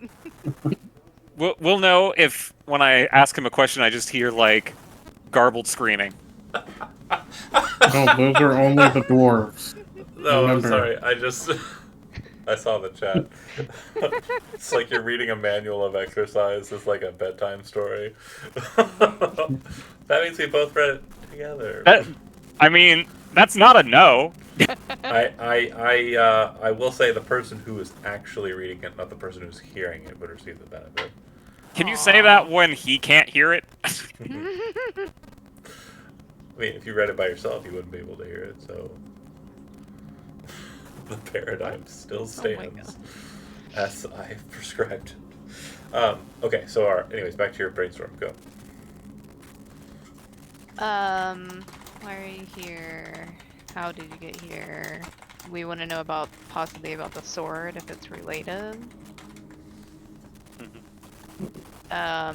Do we have a specific wording for that? Like, is that sword yours? Upstairs yours? I don't think he would necessarily know what upstairs. Maybe Means- I could go grab the sword if we think it's his. I mean, they said you could take it. You could ask him. I could go get the sword and bring it downstairs. You said it would be bad if you left with it, not come downstairs. With it. Yeah. John, well, didn't you say that the corpse looked like it had been holding something? Yeah. A sword. Does it look like it might belong with the fit? Yeah, I mean, it definitely looks like it goes with the Oh guy. yeah, then she'd bring it down after a second look. Okay. So when you're Mhm. holding it, it continues to say the same thing it was saying before. Return me. Return me. Return Yeah. me. You descend out, or you exit outside, you descend down into the bowels of the space here, you walk over to it. You have the weapon. Yeah. Do you wish to put it in its hands, or this is before you're casting the spell, right? I think this is before we're casting it. Just kind of like, since we can't like just be like the sword upstairs. He's not gonna know what we're talking about. He's So dead. you're holding on to it, you're not giving it to him. Yeah. Yeah. Force feeding it into his hands. Okay. You could also So ask. is this sword yours? You could also ask like where the sword wants to be returned to, but that's if Luce. That would be more of a question for the sword, though. That's true. That's true. So we What get- was the... In the plaque, there was wording about the blight, right? Yeah, what was it it? was specifically bestowed upon him as a curse, effectively. Was It's there a just- specific phrase It for made it? him the thief of life. The Sylvan word thief of life, the Elvish word blight. They both are the same. Might ask if he knows how to stop that curse, or what would lift that curse. I think if he knew, he probably would have done it. Well, he's dead, so he couldn't do it, right? Like, There. maybe he was trying. Is there a way to reverse the blight? Is that what we want to ask? I think so. I do want to stress, too, it does seem like the blight was a posthumous thing. Oh. Can you explain that a bit further? It looks like it happened after he died. Mhm. Oh, okay. Yeah, So he died, and then the blight emitted from him. to give you a good explanation of what you're basically asking and why it won't work and why I think it's a bad methodology, it'd be like if I were to say, like, if I were dead, if I died, and you were to go, like, how's your wife getting on? I don't know, I died. Is going to be the answer. Fair. Jesus Christ. I hope she's well, 'cause great. But in theory, it's just me maybe becoming sentient. All the stuff they knew when he was alive. You're like, I understand now. Was it? I imagine that with that wording, the blight became a thing at his death. Is that correct? Yeah. Okay. The so Sylvan it didn't word. exist. The Sylvan words, thief of life, are the Elven modern word for blight. Blight. So previously to him dying Blight and this wasn't a thing. happening, it wasn't a thing. So he'd be like, I have no idea It's what you're like talking asking about. some Victorian person what a computer like. Yeah, it's what a even worse than computer my is. analogy. And I would assume based on that he also wouldn't have much information if we asked about the king and queen binding. Yeah, Yeah. again, everything that happened in that story is presumably happened after he died. This temple, being arranged as it is, probably happened after he died.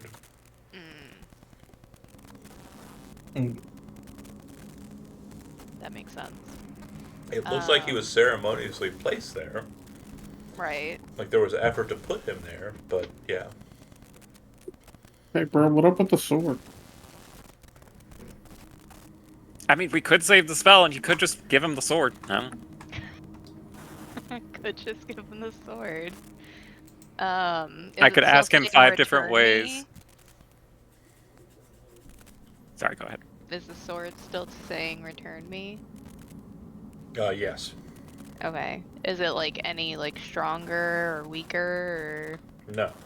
just It's been the same Same. consistent the entire time, yeah. like the You guy are in the Sistine Chapel? Currently looking at No a cat butt. photo. I mean, I could ask him Well, 5 different ways well, if he's this- missing a sword. This is actually like his little pooch there. Oh, the The Is soup. that belly full of soup? Soup belly. He's like, Bob said. Yeah, you know what? I'll just put it in his hands. oh, okay. So the second you do, everybody very quickly notices a very disturbing circumstance happen as the Oops. sword Cool. enters the hand and kind of locks into Right. place. So for Lose, it seems like the hands kind of creak shut around the handle, kind of on the blade. So one's holding the hilt, and the other's kind of holding the top end of the blade there. Everyone, if you're not familiar with the way I'm going to describe it, I will give you a kind of media reference that hopefully everyone gets. But there's a wave that passes by everyone. And it seems as this wave of just force passes by you, the color is just drained out of the entirety of the space, and it feels like you have entered into some sort of different space, almost as if you were kind of placed underwater, or put into a different kind of just existence entirely. Media reference: Za Worldo, Waterdo, basically just a boom that just kind of Jesus emanates Christ. out from it, as a bubble kind of extends away from it and kind of collectively engulfs all of you.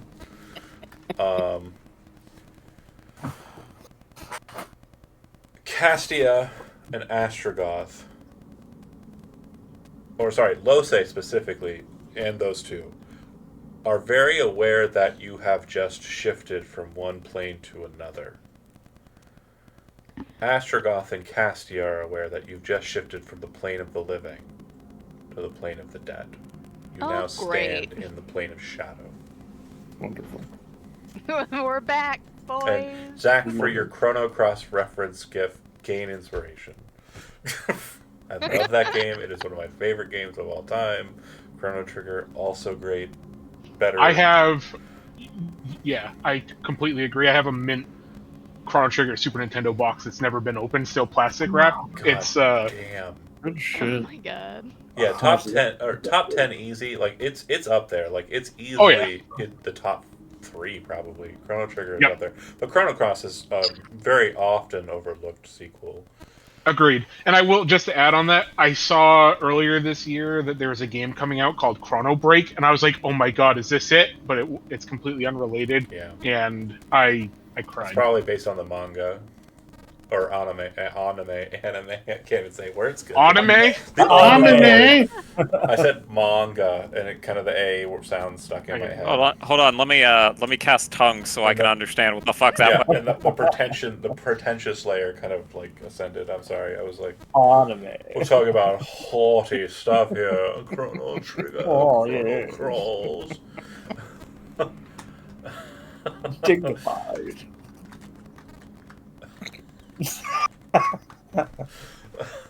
Well, this went poorly. So, here you stand in a space that is not the space that you want to be in. It doesn't look like the body's moving or changing or anything. But let's say the one main difference you'll notice the blight seems to be moving now.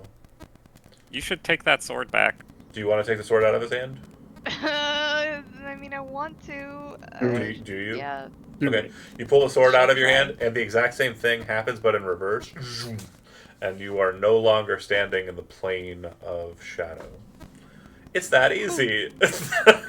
Wow. Did the blight also reverse when that To happened? reality. Blight's still dead on the living world, yeah. Okay. Oh. I feel like if we do it a couple times, like a lich will appear. It's rewind time.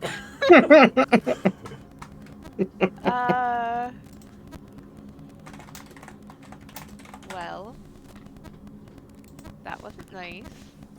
Yeah, not a fan of that.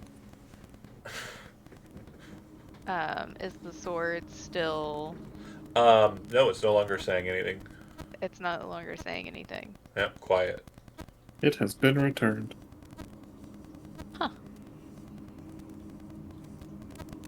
Well, don't know how I feel about that. Did we still want to ask those questions? I want to go peek in the side rooms to see Oh. if the Sorry, one quick question. Lose, what items are you currently magically attuned to? Oh my god. Jesus Christ. What items are, rather? I said weapons. Weapons? What items are you currently attuned to? Oh. Attuned to? I don't think I'm actually attuned to any. Okay. Because they're just magical items. Well, not being the case that attuned. you don't have any attunements at current, you would understand that you are currently attuned to something. And you're pretty sure it's the sword that's in your hand. Oh, great. if y'all could stop getting cursed for like 5 minutes. 5 minutes. Brent is like, I This is what wish it happens was when you me. read. I wish it was me. Why can't I ever have a cursed sword, you guys? If Poor if little I guy. peek into those rooms, did anything change with the reliefs as a result of that?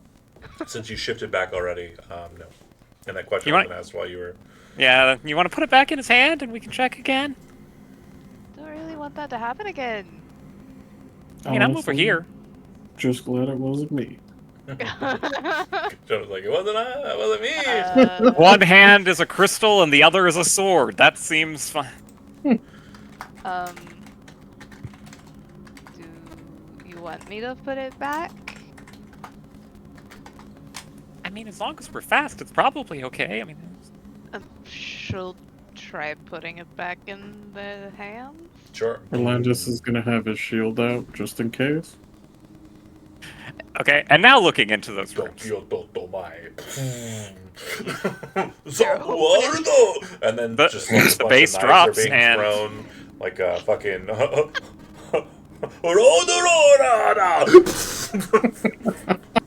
Yeah, I really like Dio.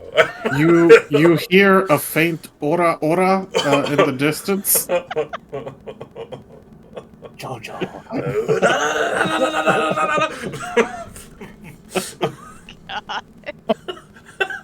Fucking ruled me.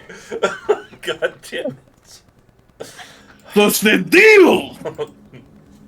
Oh. Okay, so anyways, boom, it bubbles again. Looking at where the relief was. Yeah, they're before gone. the south. Okay. What can I see? Yeah, so it's just black Past the- caves, like tunnels that seem to continue into darkness. Looks like they descend down, both of them. In different directions, obviously. I feel like we probably don't want to go exploring down those yet.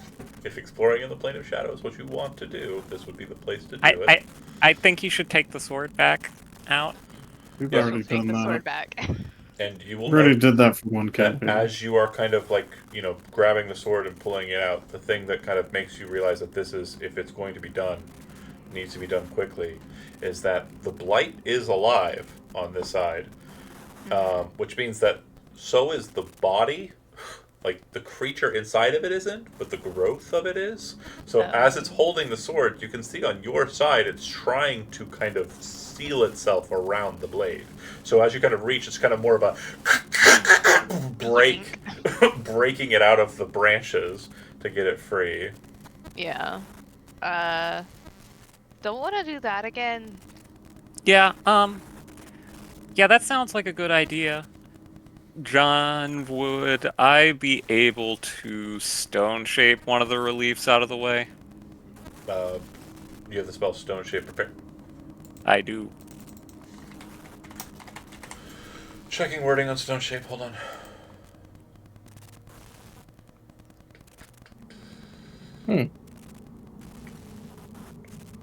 It's an object of medium size or smaller, or a section of stone, no more than 5 feet in any Yeah, dimension. So, yeah, like, yeah, you can try it. yeah, let's try it. Okay. So when you shift it, which one are you doing? The one on the north or the one on the south? I'm gonna pick south. Okay. So the cavern that you would see is very similar to the one you saw in the Shadowfell. However, it descends down and you can see it a bit more clearly. It's not as kind of dark as the Shadowfell was. And it looks like after about 40 or so feet down, you can see that in its descent, there's a line of water that seems to kind of, like, this is this is a pathway down. I put it in front of my face, it kind of shows, right? This is the water line. Kind of like, if you're looking at it this way, you would see that the water kind of like has a water level that's consistent with the ocean. Nice. You want to go swimming? Nah. Not in the shadow plane. No. We're in the normal. We're not. Oh, in the okay. plane anymore. Okay. Right, yeah. Well, I mean, I can open the other one tomorrow. Ravik will go swim. How deep is it? we got to Sounds fuck like- around and find out. It sounds like people are gonna go look. I'll stay here till I know. Does it just Ravik go? Oh, if it's just Ravik, Orlandis will go. Make sure he's okay. Hold the rope. Hold the rope. You know what? I'll do that. I'll hold the rope. Just strip off his shirt. Yeah. Wrap the rope around himself. And someone will tie have to him. cast Identify on the sword. So, Okay. yeah, that'll be something you'll have to plan out for. If you move out to the water, you would realize that it is deep, and it looks like it goes for some time. With your 300-foot dark vision, the murky water is hard to see through, but you can tell that this tunnel goes down into the earth, and it looks like it spirals down a bit as well. Like it leads to some cavity beneath the structure you're in. And from the other side of where the relief was, does it look like it could have been opened from this side at some point? So yeah, looking at it, it almost looks like it is like a foul deep kind of pilgrimage path, based on just the kind of nature of the stone structure, and like there do appear to be kind of like leading marks along the side in Sylvan. So it looks like this was some means for people below you to arrive here. Is there anything we can reverse engineer as to how to open the other one without stone shape from this side? So looking at it and thinking about it, it does look like magic was an initiator for this. Like entering into the space would require magic.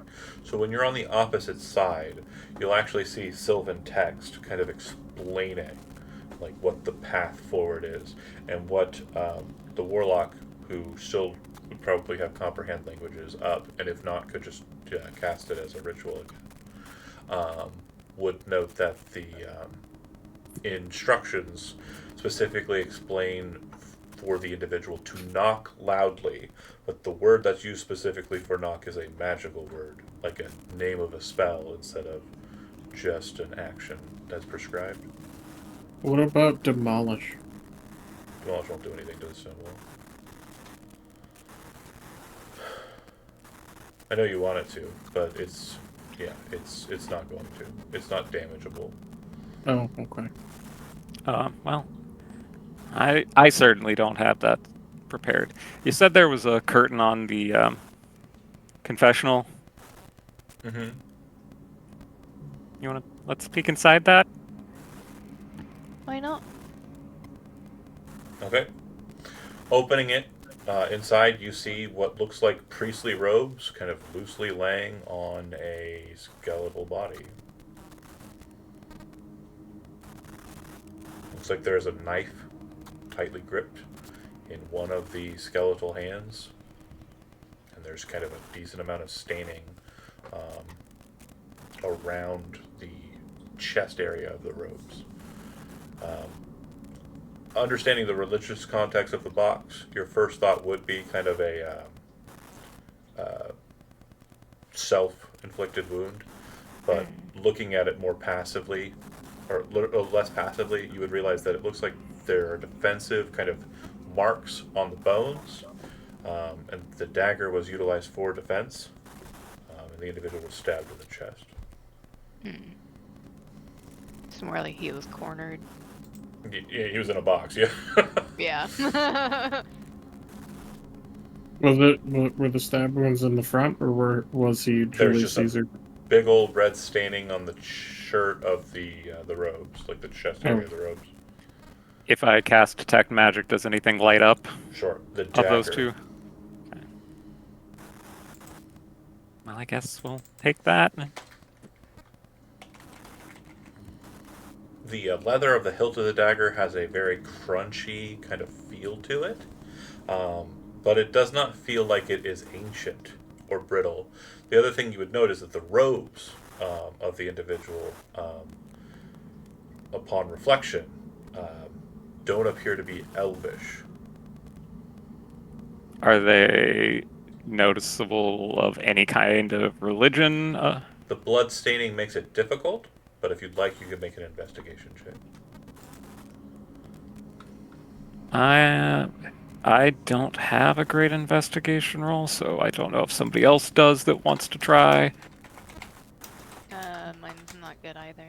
Sorry. I think Rabbit has a high one. So. I'm better at intimidation. Oh. You use my inspiration. Okay. So, investigating it, you would note that these robes appear to be of an Octavian priest. And they don't, based on everything that you're examining here, despite their flesh seeming to have been kind of removed from them, the staining and the dark stain on the ground, the nature of the bones, lead you to believe that this isn't thousands of years old. Yeah, I was going to ask it, how recent does it seem? Still probably in the 100 years ballpark, but definitely not like War of Sword and Serpent ancient. This place seems really bad. It does. Sword is yours, though. Since you're attuned to it, you would not have to identify it. You would not, because you have to legend lore the curse or other traits of it that you may not be aware of. Yeah, I got you. So it needs legend lore. Legend lore is a spell that needs to be cast on it to determine Okay. its real traits. How many fucking casts of Remove Curse am I going to have to do for you? At least 2. Yay. To be fair, you did ask me to put it in the hands. Yeah, I mean, I'm not going to charge you for the Remove Curse if you want it. But Just put that one out there. I feel like Ryvik needs to go train under a healer and learn to heal. I'll just curse. Forever goes upstairs. So how do I become one of these cleric things? That's something I can do with my track record. I mean, isn't he kind of a priest of death? Isn't he kind of part of the Senate of Crows? There we go. Oh, that's right. It's a sword of sharpness Hey. with extra steps. Extra steps. Extra steps. Yeah. And so what you would also note about this is, again, your thoughts are destroy the block. Reshaping the block worked. It seems to have worked. And has created a permanent kind of event. But when you attack the rock, what you'll notice is it's not like a couple points of damage. Boom, there it goes. Like, it's a good 5 feet thick. like when you cast knock upon it, it unlocks the lock of the door, the magic of the door. But it is literally just like a 1 ton to nearly 2 ton block of rock that has been excised from the cavern. Maybe we should pile up some of the pews and stuff in front of this permanent door that I made.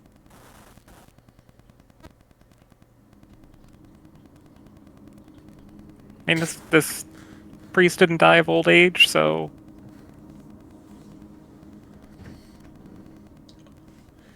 I mean, he's been around here for a while, though. oh,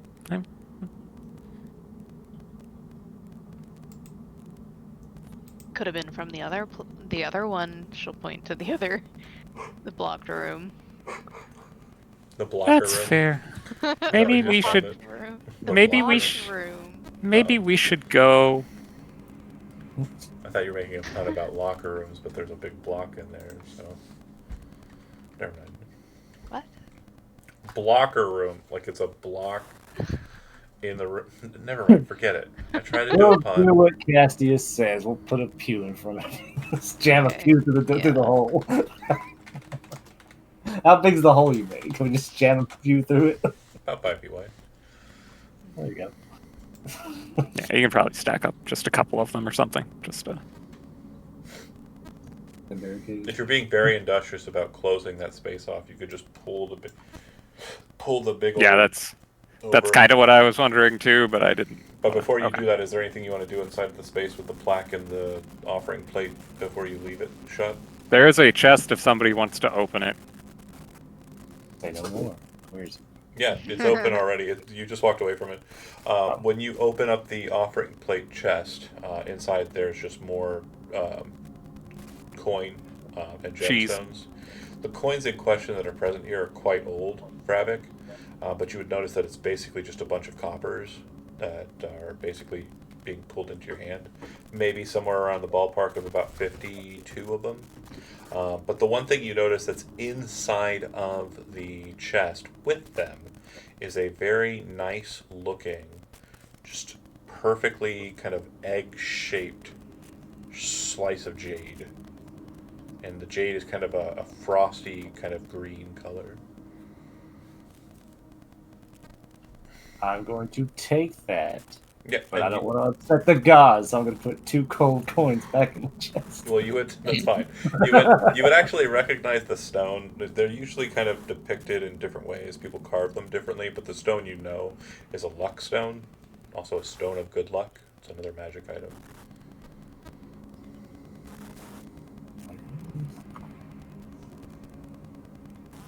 Some of us are so blessed. This party, especially. Don't forget what the curse on that stone. Oh no! There's no curse on the stone. There's no curse on the dagger. That's what Wait, he wants us Is to it think. because is it egg shaped because of Eglin? While this polished agate is Maybe. on your person, you gain a It's nowhere plus near 1 here. bonus to ability checks and saving throws. Hell yeah! Easy peasy. Plus 1. Y'all were afraid of the chest, see? I can't steal offerings. Okay. I didn't steal an offering, I exchanged it. So your search of the under section here, you now know you have a portal to the Shadowfell, if that's ever a desire. You have a decent enough relationship with the priest to be able to call upon him by name moving forward. Did I give you his name? Just want to make sure. No, did. I don't think Okay. so. No, Cool, he cool, didn't cool. seem like he wanted to give it to us. Yeah, no, he was very, He point grumpy. blank grumpy with you. But his name is Could probably get it from our good friend Balthild. Yeah, I think. Or we could waste speak with dead to ask that. So his name is not on this one. I thought I said his Bobbert? name. I could have sworn I guess not. Okay, so yeah, his name is. I guess I just. That's weird. I thought I. Huh. Yeah. His name is Euron. Not urine. God damn it! I knew. Yeah, I figured that's why you forgot, because I knew. you Looking set at that it. up earlier off stream, and Euron Webb. Oh yeah, Yeah, that's his name. he definitely is on the web. no wonder he's so grumpy. Tough childhood. He's Euron. Euron. Is this a Spider-Man joke? No. Just because I use the word web, it's immediately tied to Spoderman. Oh, fuck you guys. Okay. With that wonderful Aside. tomb rating, yeah. Do we want to just flash forward a couple of days and attempt to perform back alley surgery on our good friend Orlandis before setting out, or is there other stuff that people want to do in town? I mean, that'd be cool. I'd like that. We could do that if everybody's in agreement. Sure. And in that 48-hour span, you'd be able to read the book. Well, actually, no, you're not spending 48 hours straight reading it. That's insane. I would say if you're spending your downtime reading the book, Astrogoth, you'd probably be able to cover... Like a third of it. I'd say, yeah. Let me think here. About 8 hours each day, 16 hours down. Nice. You got other things you gotta do. Poop, pee, urine, Yodel, run. dude. You gotta keep the dude Yeah. practice up, or the dudes will be down. So you gotta do the dude practice to be sure. But yes, let's go with a Just dude total it. of 6. Let's dude it. Practice the secretive side. Do dude. this. I gotta make a shop that nobody will buy shit from. Shop idea. I had one of those in one of my games I ran that had just like the most bizarre items ever. Like there was a potion of teleportation. Just weird things that No. didn't really make sense. I mean, No, like he wants to make a T-shirt I would shop make for like a these merch terrible shop. ideas.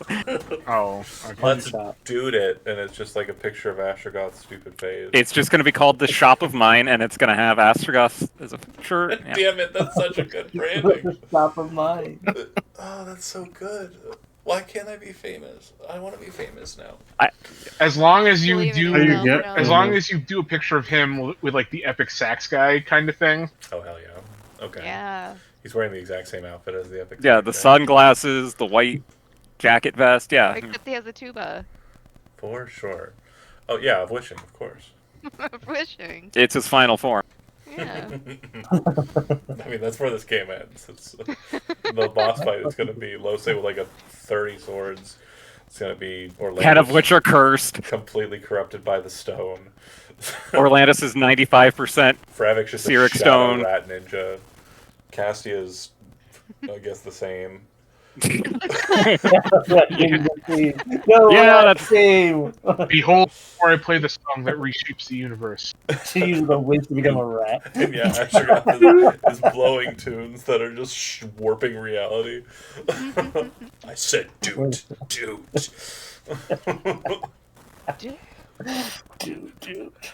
But everyone hears it as one dude. When two dudes become one. Oh no. Okay, Sounds so badass. back into reality. There goes gravity. Reality. Oh, there goes Your reality. resting, your time, your repairs, all of that is handled. Business concluded. So, with that said, I want to know what the plan here is to try and rid Orlandis of his problems. So Castria would want to inspect it again in the day leading up to it. I know that when we looked at it originally, it sounded like it was a very time-sensitive thing. So I also understand that it may be a lot more traumatic at this point to cast Remove Curse and try to extract it, and the arm is not going to be in great shape afterwards or functional beyond holding a shield from what I These kind are of all- understood. These are all sound concerns. Just be a limp noodle. Is the desire to cast remove curse on the rock? If that is what Orlandis is up for, because he'd like to stop getting punched in the brainstem every morning. It'd be great. Speaking of, roll.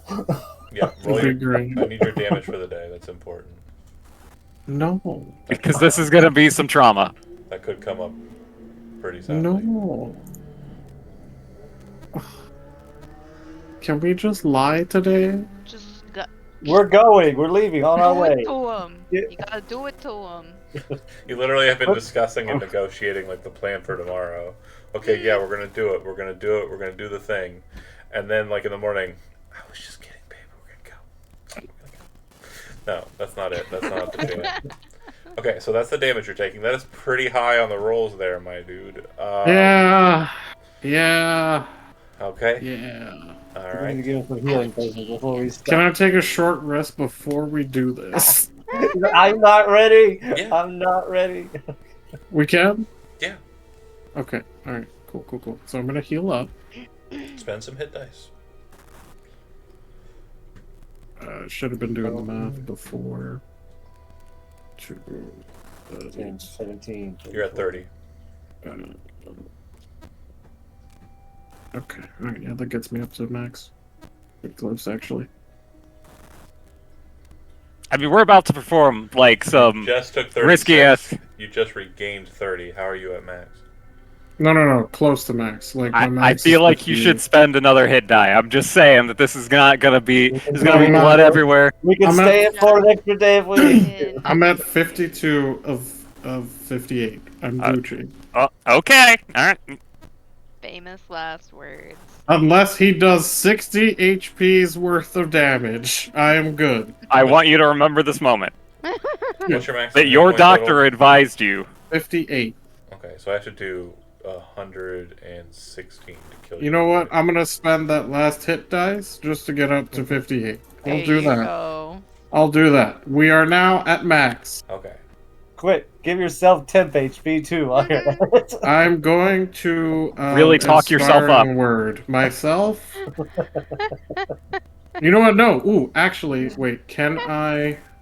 I love this. I can use I love the fact inspiring. that Cassidy is like, "You're ready for this." We're just all sitting I there can watching. use Like, are you ins- sure? I'm gonna use inspiring leader. Uh-oh. To give He's gonna myself. give us an inspirational Talk. speech. Yeah, just gonna give Somewhere in myself the a pep speech. talk. And I know I was the one who did this. And But I am the one who has to suffer the repercussions. I am like 95% sure that I know what's going to Rose happen lady, when we you waited start this, too long and it's to tell gonna me be no. hilarious, John. I think I know what's gonna happen. Just and real quick, Brent, if you are still watching, I just want to make sure you understand. He does have a cursed item. Mm-hmm. He did try to throw it away. It did shove itself into his hand when he tried to unattune from the item. So here we I've are spent hoping that time- casting Remove Curse will block it.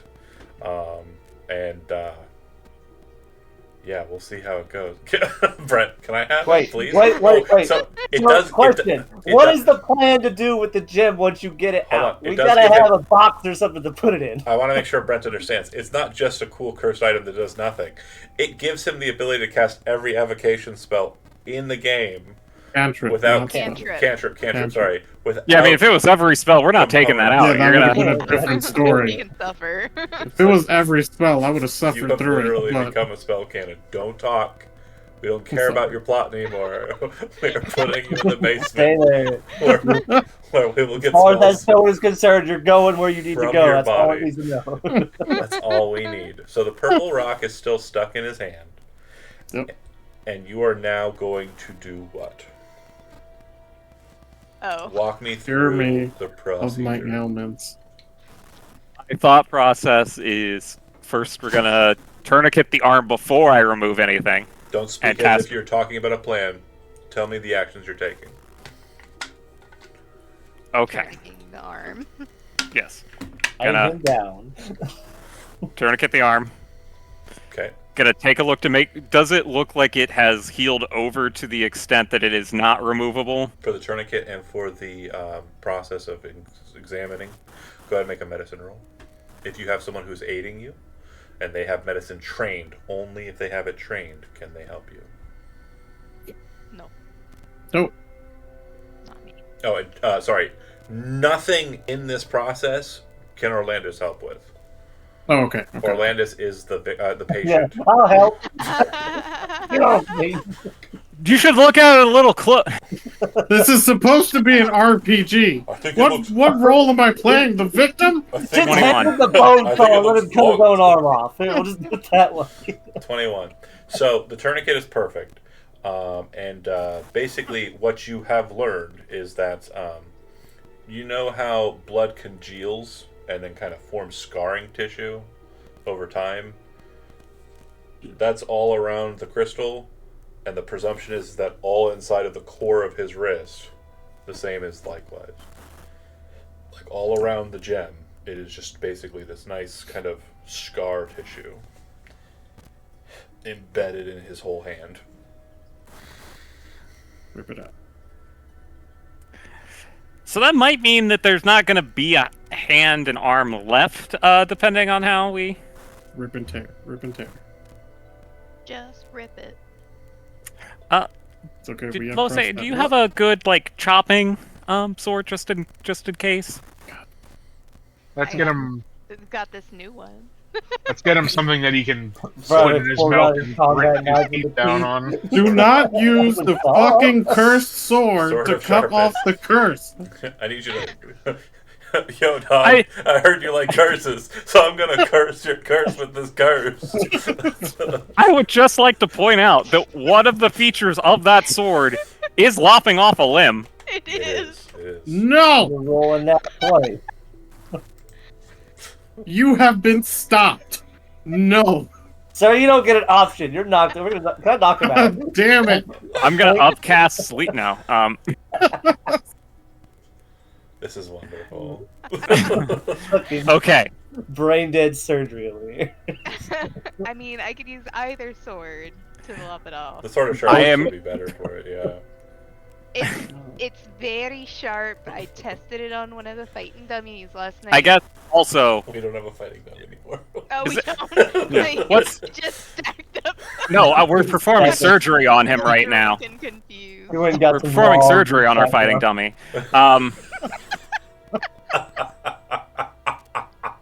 Please don't.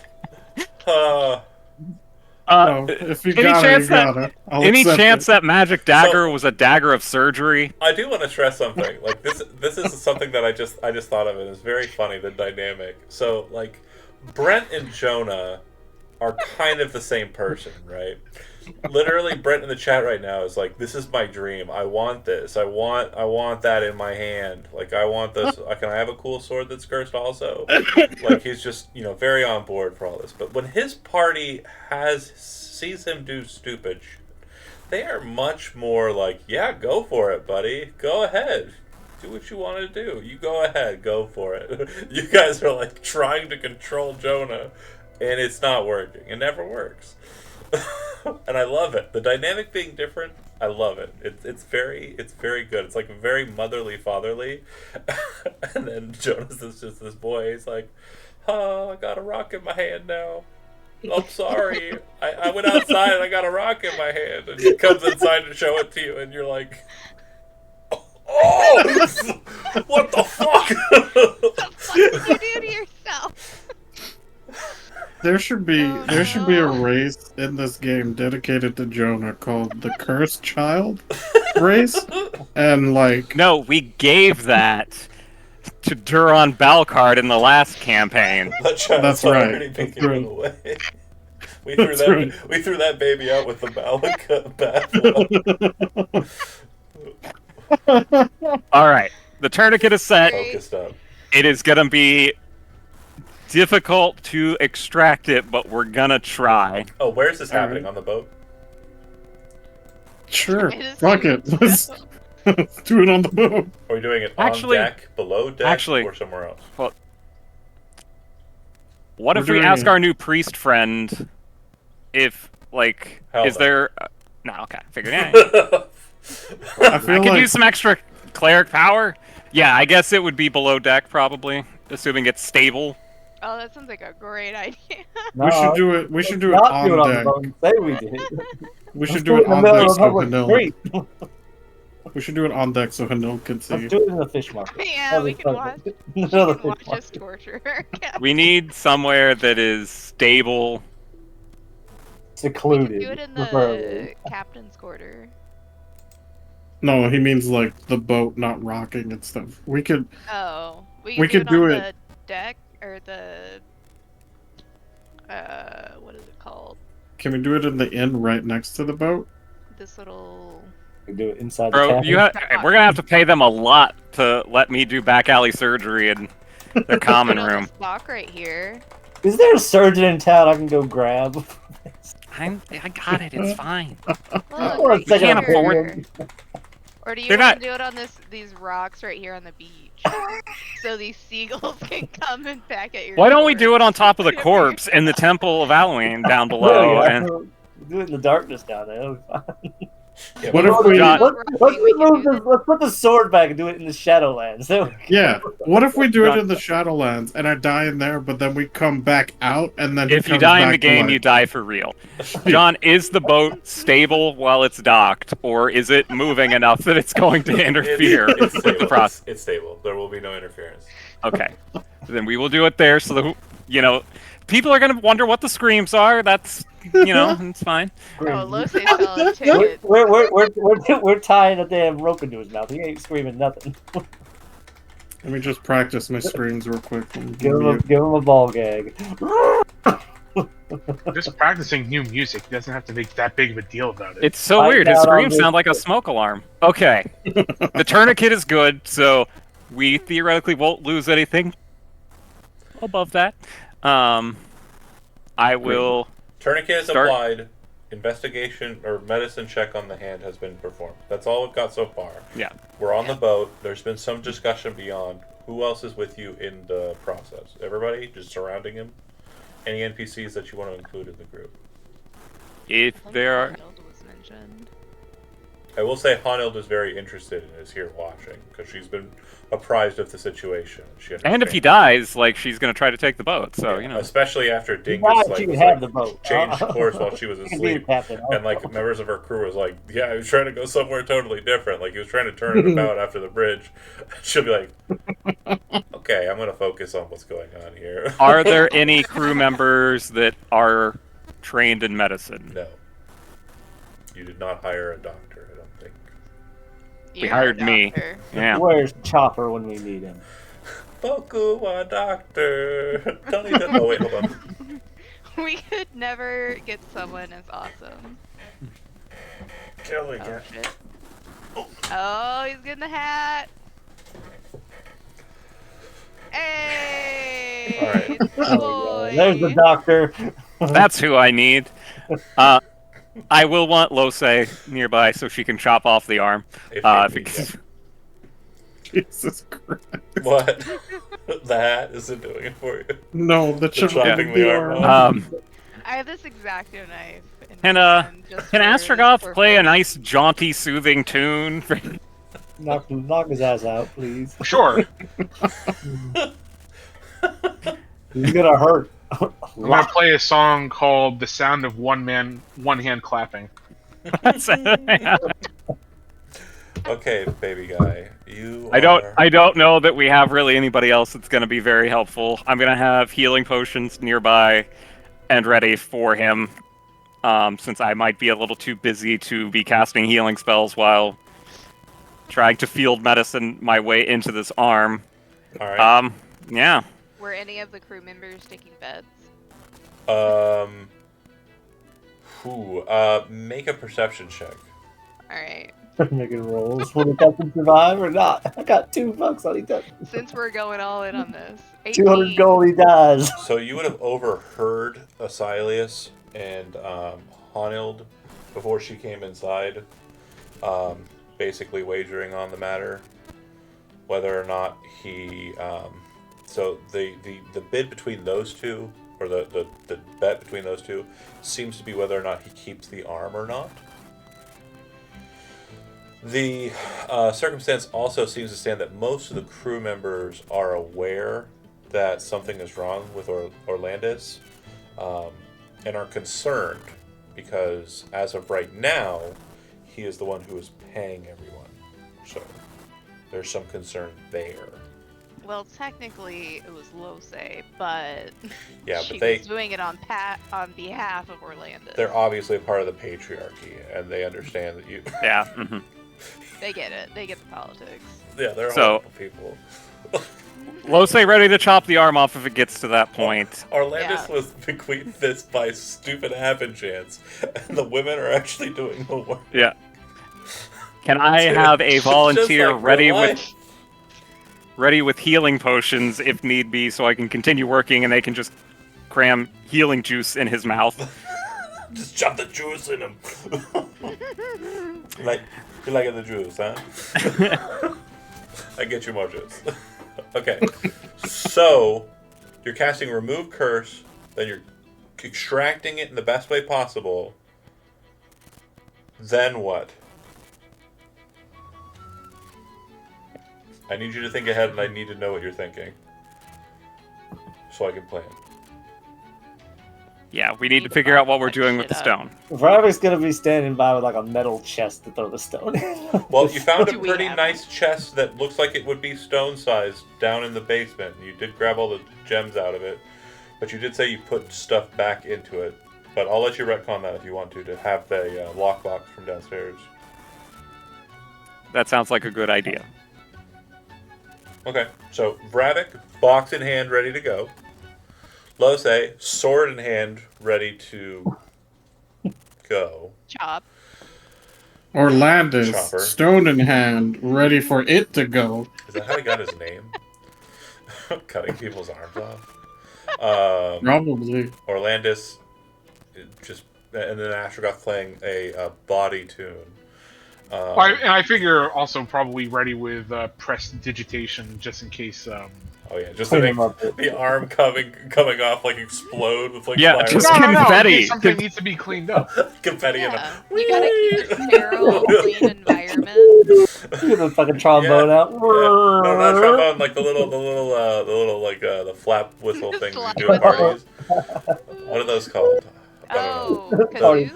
No, it's like the like A little it party The horn. party favor. It shoots the paper out and Oh, makes a whistle. yeah. It's just a little. I don't know exactly. I don't know what it's called either. But anyways, one of those. The one other contingency that I would like to have planned for is if it looks like he is not doing great, I would Party probably, in addition to the healing potions possibly being just kind of like fed to him, I would probably be prepared to use Twilight Sanctuary, even though that would be a brief interruption to continually give him. With your medicine Temporary. check, you're very aware that if this goes south, it's going to go south far quicker than any healing potion is going to be able to do Sure. anything with. So you would know that the only recourse, if this goes south, will be to revivify him.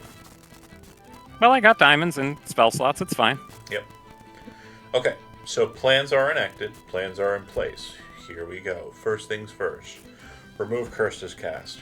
Orlandis, roll 3d10. that's 3d10 or 5d10? 3. Okay. 17. Take that much piercing damage. Okay, hold on. As it seems like the gem, upon Remove Curse being cast, tries to burrow further into the arm. Oh, Castia, you are trying to excise it. Medicine would normally be the skill that I would utilize for this. However, due to this being a skill that's not requisite on wisdom, not seeing how things are going, but being able to act quickly and maneuver quickly to do what you need to do, I want you to make a dexterity check. If you are trained in wisdom, add the proficiency bonus you would normally add to your skill check. It is a dex-based medicine check. Okay. So I'm gonna roll medicine then, and it should just be -4 because of the Is your dex? What's your dex? I have a- modifier? 1 and my wisdom is a 5. So it would be -4. Okay, perfect. Yeah. Good math. I'm bad at it, so I typically try and project that onto others. Okay, so we're looking at a. I'm gonna also. Yes. I did cast guidance beforehand in the Okay, chat then roll a there, d4. so Okay. so that would be 19. Okay. Okay. So you managed to get in there and pull the gemstone out. However, the extraction process is not a pretty one. You don't do so in a clean fashion, but it's not low enough for you to have failed. So again, 3d10, Orlandis, roll 'em. I need to know what your current hit point total is after that. Let me do the calculations real quick. This is 48 minus 14. 34. You have 34 remaining. Yeah, 34 remaining. Okay. The gemstone's extracted. Your hand is a soupy mess of just a hole in blood shooting out, as Cassia has basically set up the tourniquet so it's not shooting out like a goddamn water fountain. Okay. It's just kind of dribbling out of your hand. And we feed him a healing potion at this. Yeah, that's fine. He's going to make it. The shock did not settle in. He did not take enough damage to be shocked. So, with that being said, the gemstone is then thrown into the chest and shut.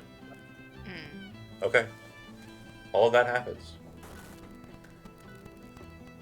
And Orlandis, you can feel like your hand, but you can definitely feel like there's a large portion of it missing. Okay. You're pretty sure that a spell will need to be cast to kind of help you along the way with that. Something more than just a normal healing spell, like regeneration, I'm assuming. Let me double check the restoration wording. Because it's not a limb missing, so I don't think it's going to require greater restoration at this juncture. You didn't feel that bad.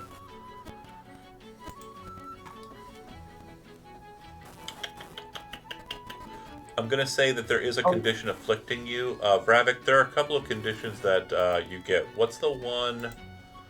Hold on a second here. Fuck.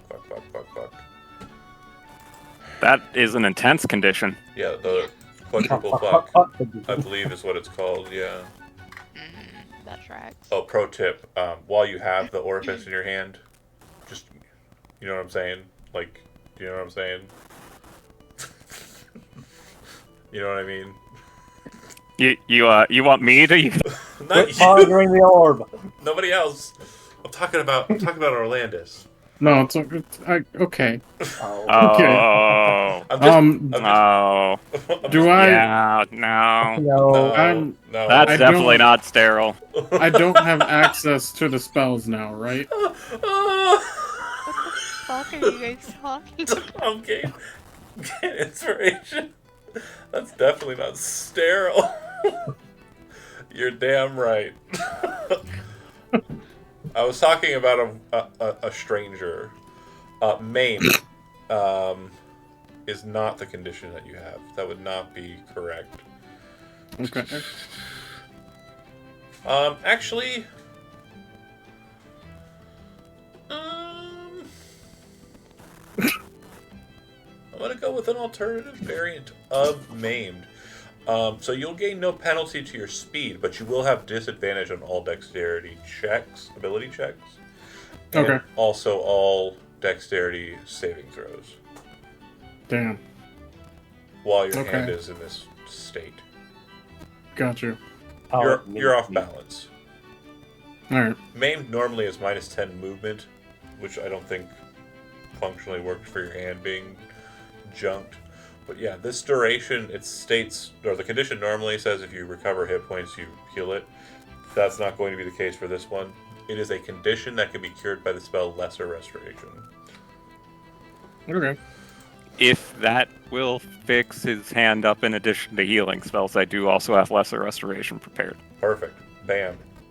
So the whole hand, you'll have a scar that will linger there permanently, kind of just like a bright red patch of flesh that has very little feeling to it in the palm region. That's cool. But everything seems to be in working order. Okay. Now, do I feel any of that magic, or Oh, it's can I all gone. delete it? Okay. Just gonna delete that. You no longer have the attunement to the Steric Stone. Okay. I mean, you could put it back in your... No. You can attempt it again, just leave it in the box so it can't like jump into your hand again. The 18 that I lost upon it burrowing inside me, is that still gone? Oh, the max hit points? Yeah. Well, since you got it lesser restored, no, your maximum hit points will recover. Fuck yes. Okay. Oh, I forgot about that. I was like, why do I have more HP? I wrote it down just in case. I wrote it down. Behold, I have performed a miracle. Alright. Once Orlandis has recovered and everything is all said and done, what you will note, though, Orlandis, is you lose the attachment to the evocational spells. You lose that connection to the arcane, the dark winds. You lose the strange glass-like substance in your hand. You gain a fun scar.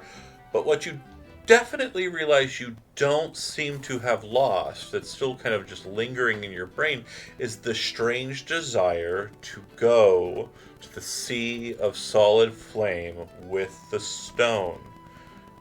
And if they don't tell you where it is, if they just put it in the box and take it away, then that will be an impossible thing for you to suffer for the duration of the Gia spell that's cast upon you. Impossible. Which Okay. is cast on you fresh every day by the stone that you were carrying, which means its current casting will last for its duration. Unless you remove it with a remove curse, I'm a going on greater my own journey. restoration Y'all spell, have or fun. a I'm gonna wish take this spell. to the other No, side it's of just the the world. regular I'm casting. going Do you have another casting of Cassie, do you have another casting of removes curse? Let me look at my spell slots. It's level 3 spell. I have 3. Yeah, you Yes. So you can pop it off of him. But yeah, Gias was cast on him every day, which means that if you were to remove curse it, the Gias specifically, then it would have just renewed. As long as he was attuned to it. But yeah, the stone has been completely excised from Orlandis. He is no longer bound to it. Do you cast remove curse again? Yeah, he said. Okay. I'm gonna remove the Cyric stone from my inventory. Yep, and put it And- into the party treasury. Nope, goes in my. Oh, it's already in there. Oh, I sorry. got it. It's mine. Foxen says I'm just. Foxen has it. Foxen Oh, specifically okay. says I'll he's putting it just in change his it inventory. to purple then. Fine, you can have it. No. Put it in the Just put treasury. it. Just put it in your forehead.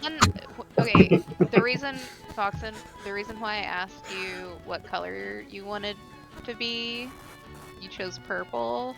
When somebody has something from the party loot, it gets a background highlighted into your color. Yeah, So that means you have it, and we just know that it's there. gotcha. I don't mess with that. That's for you guys to figure out. But I appreciate that we have an awesome treasurer. Okay. Me Not- too. I don't have the orb. I have the box that has the orb. And Yeah, but you Apparently, still I've- have It is it not in an orb. your possession. It is a shard. I'm totally not going to disappear with it. It ain't Yeah. Although I do An like awesome the idea treasure. of You could sell it to someone. I do like the idea of It's a Ravik. magical stone. It'll let you do anything. I do like the idea of Ravik just pulling it out of the box after the procedure, just be like, Removes his I kinda do disguise, too. puts it in there, puts it down. fucking Diabloing it. I am the greatest ship surgeon of all time. So to Penford. Yeah. So, did who won their bet? Oh, I yeah. feel like I won all the bets. Didn't lose the arm, I mean, so you that did. would mean Hanold won. She believed in. Does that mean she believed in Orlandis or in me? You. And you. You take it however you like. And she'll take her 100 coin from Asilius. Oh yeah. You know, She's really not Got- gonna. If you ask her, she's not gonna go into detail. all Ose sees is that she has great perception. She's a smart one. I will She's just a say smart it's a cookie. good thing you healed that 36. Oh. It's almost like True. she'd make a great ship's captain. Did Valen's dad ever come by? No, he never did. Damn. Do you And tell the just rest of to us make about sh- this mysterious box you found? Yeah, you No, would have okay. gone over that. Oh yeah, the bag. Yeah, the bag. Do you want me to go investigate? Oh, it was handed over to the dad. Yeah, it was not. Dad said he was going And to take it then to the Dad church. took I'm it going to to see if the we actually church. did. So unless you're breaking into the church, Who said he took it to the church? He might have lied. I mean, mm, mm, kinda. I want him to. Yeah, I kind of want Gravik to check that out. See if he actually did it. Yeah, no, yeah. I mean, if you're seeking him out, like he's not going to be very receptive to you at this point. Mm. So yeah, that quest is closed. Alright, yeah, we'll drop it then. We'll Yeah, drop it. he's not going to like if you walk up on his property, he's not going to answer the door. Okay. He thinks you were in league. with Wait, the that other cultists. person migrated Cardin too? with Who, what? cultists, Wait. This is the second house that refuses to answer the door for Oh. Orlandis. No, that guy refused to answer the door for Orlandis from the onset. yeah, Sure. Seems to be a recurring problem, buddy. he thinks that Orlandis is in league with cultists. Apparently. I mean, who doesn't? I mean, he That's did try also to true. take us to God only knows where. Cultists in this area? What? This is a cat butt, by the way, if you were wondering what you were looking at. Cat butt, soupy butt. Do you need me to excise that too?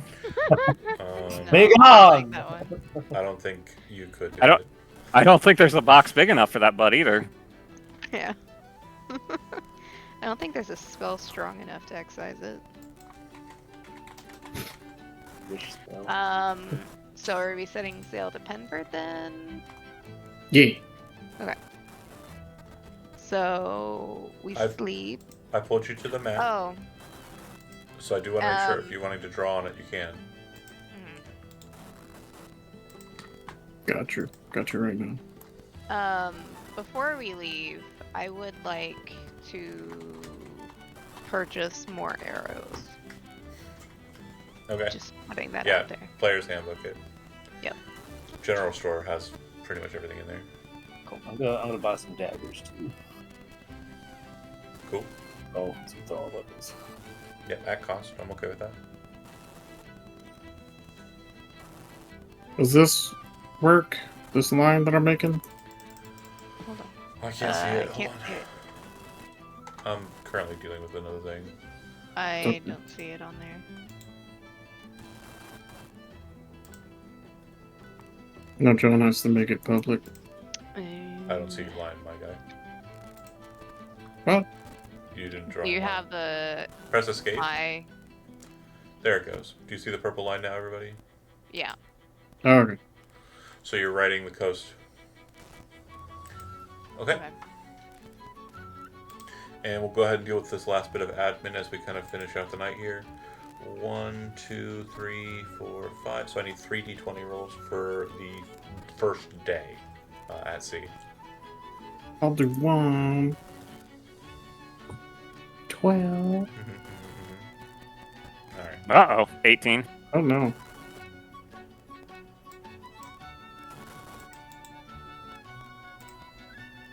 One more. We need one more. Okay, I'll do a d20. Uh-huh. 7.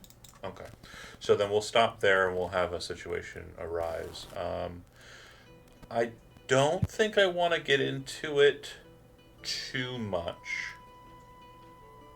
But I will explain that as it's happening in the middle of the morning, I do want to explain the nature of the weather. I had mentioned that it was rainy the day we kind of had the discourse. The next days after that, the weather was still rainy and a bit stormy out at sea. And what you would realize is the cold mornings of early winter definitely gave rise to a decent amount of mists and fog along the coast. So you're setting off into that and escaping away from the fog to get away from the coast. So you're out at sea, and there is some fog present, but not like like pea soup kind of situation where you're able to navigate by the shadows of the coast. Does that make sense? Mm-hmm. And with that being said, that is where we will begin next session, in the midst of the kind of middle of the day, where we'll kind of deal with the random encounter that you just rolled. Thanks for watching, those that did, and we're going to end a little early tonight, but we will pick up next time with a fun for me engagement. Thanks for watching.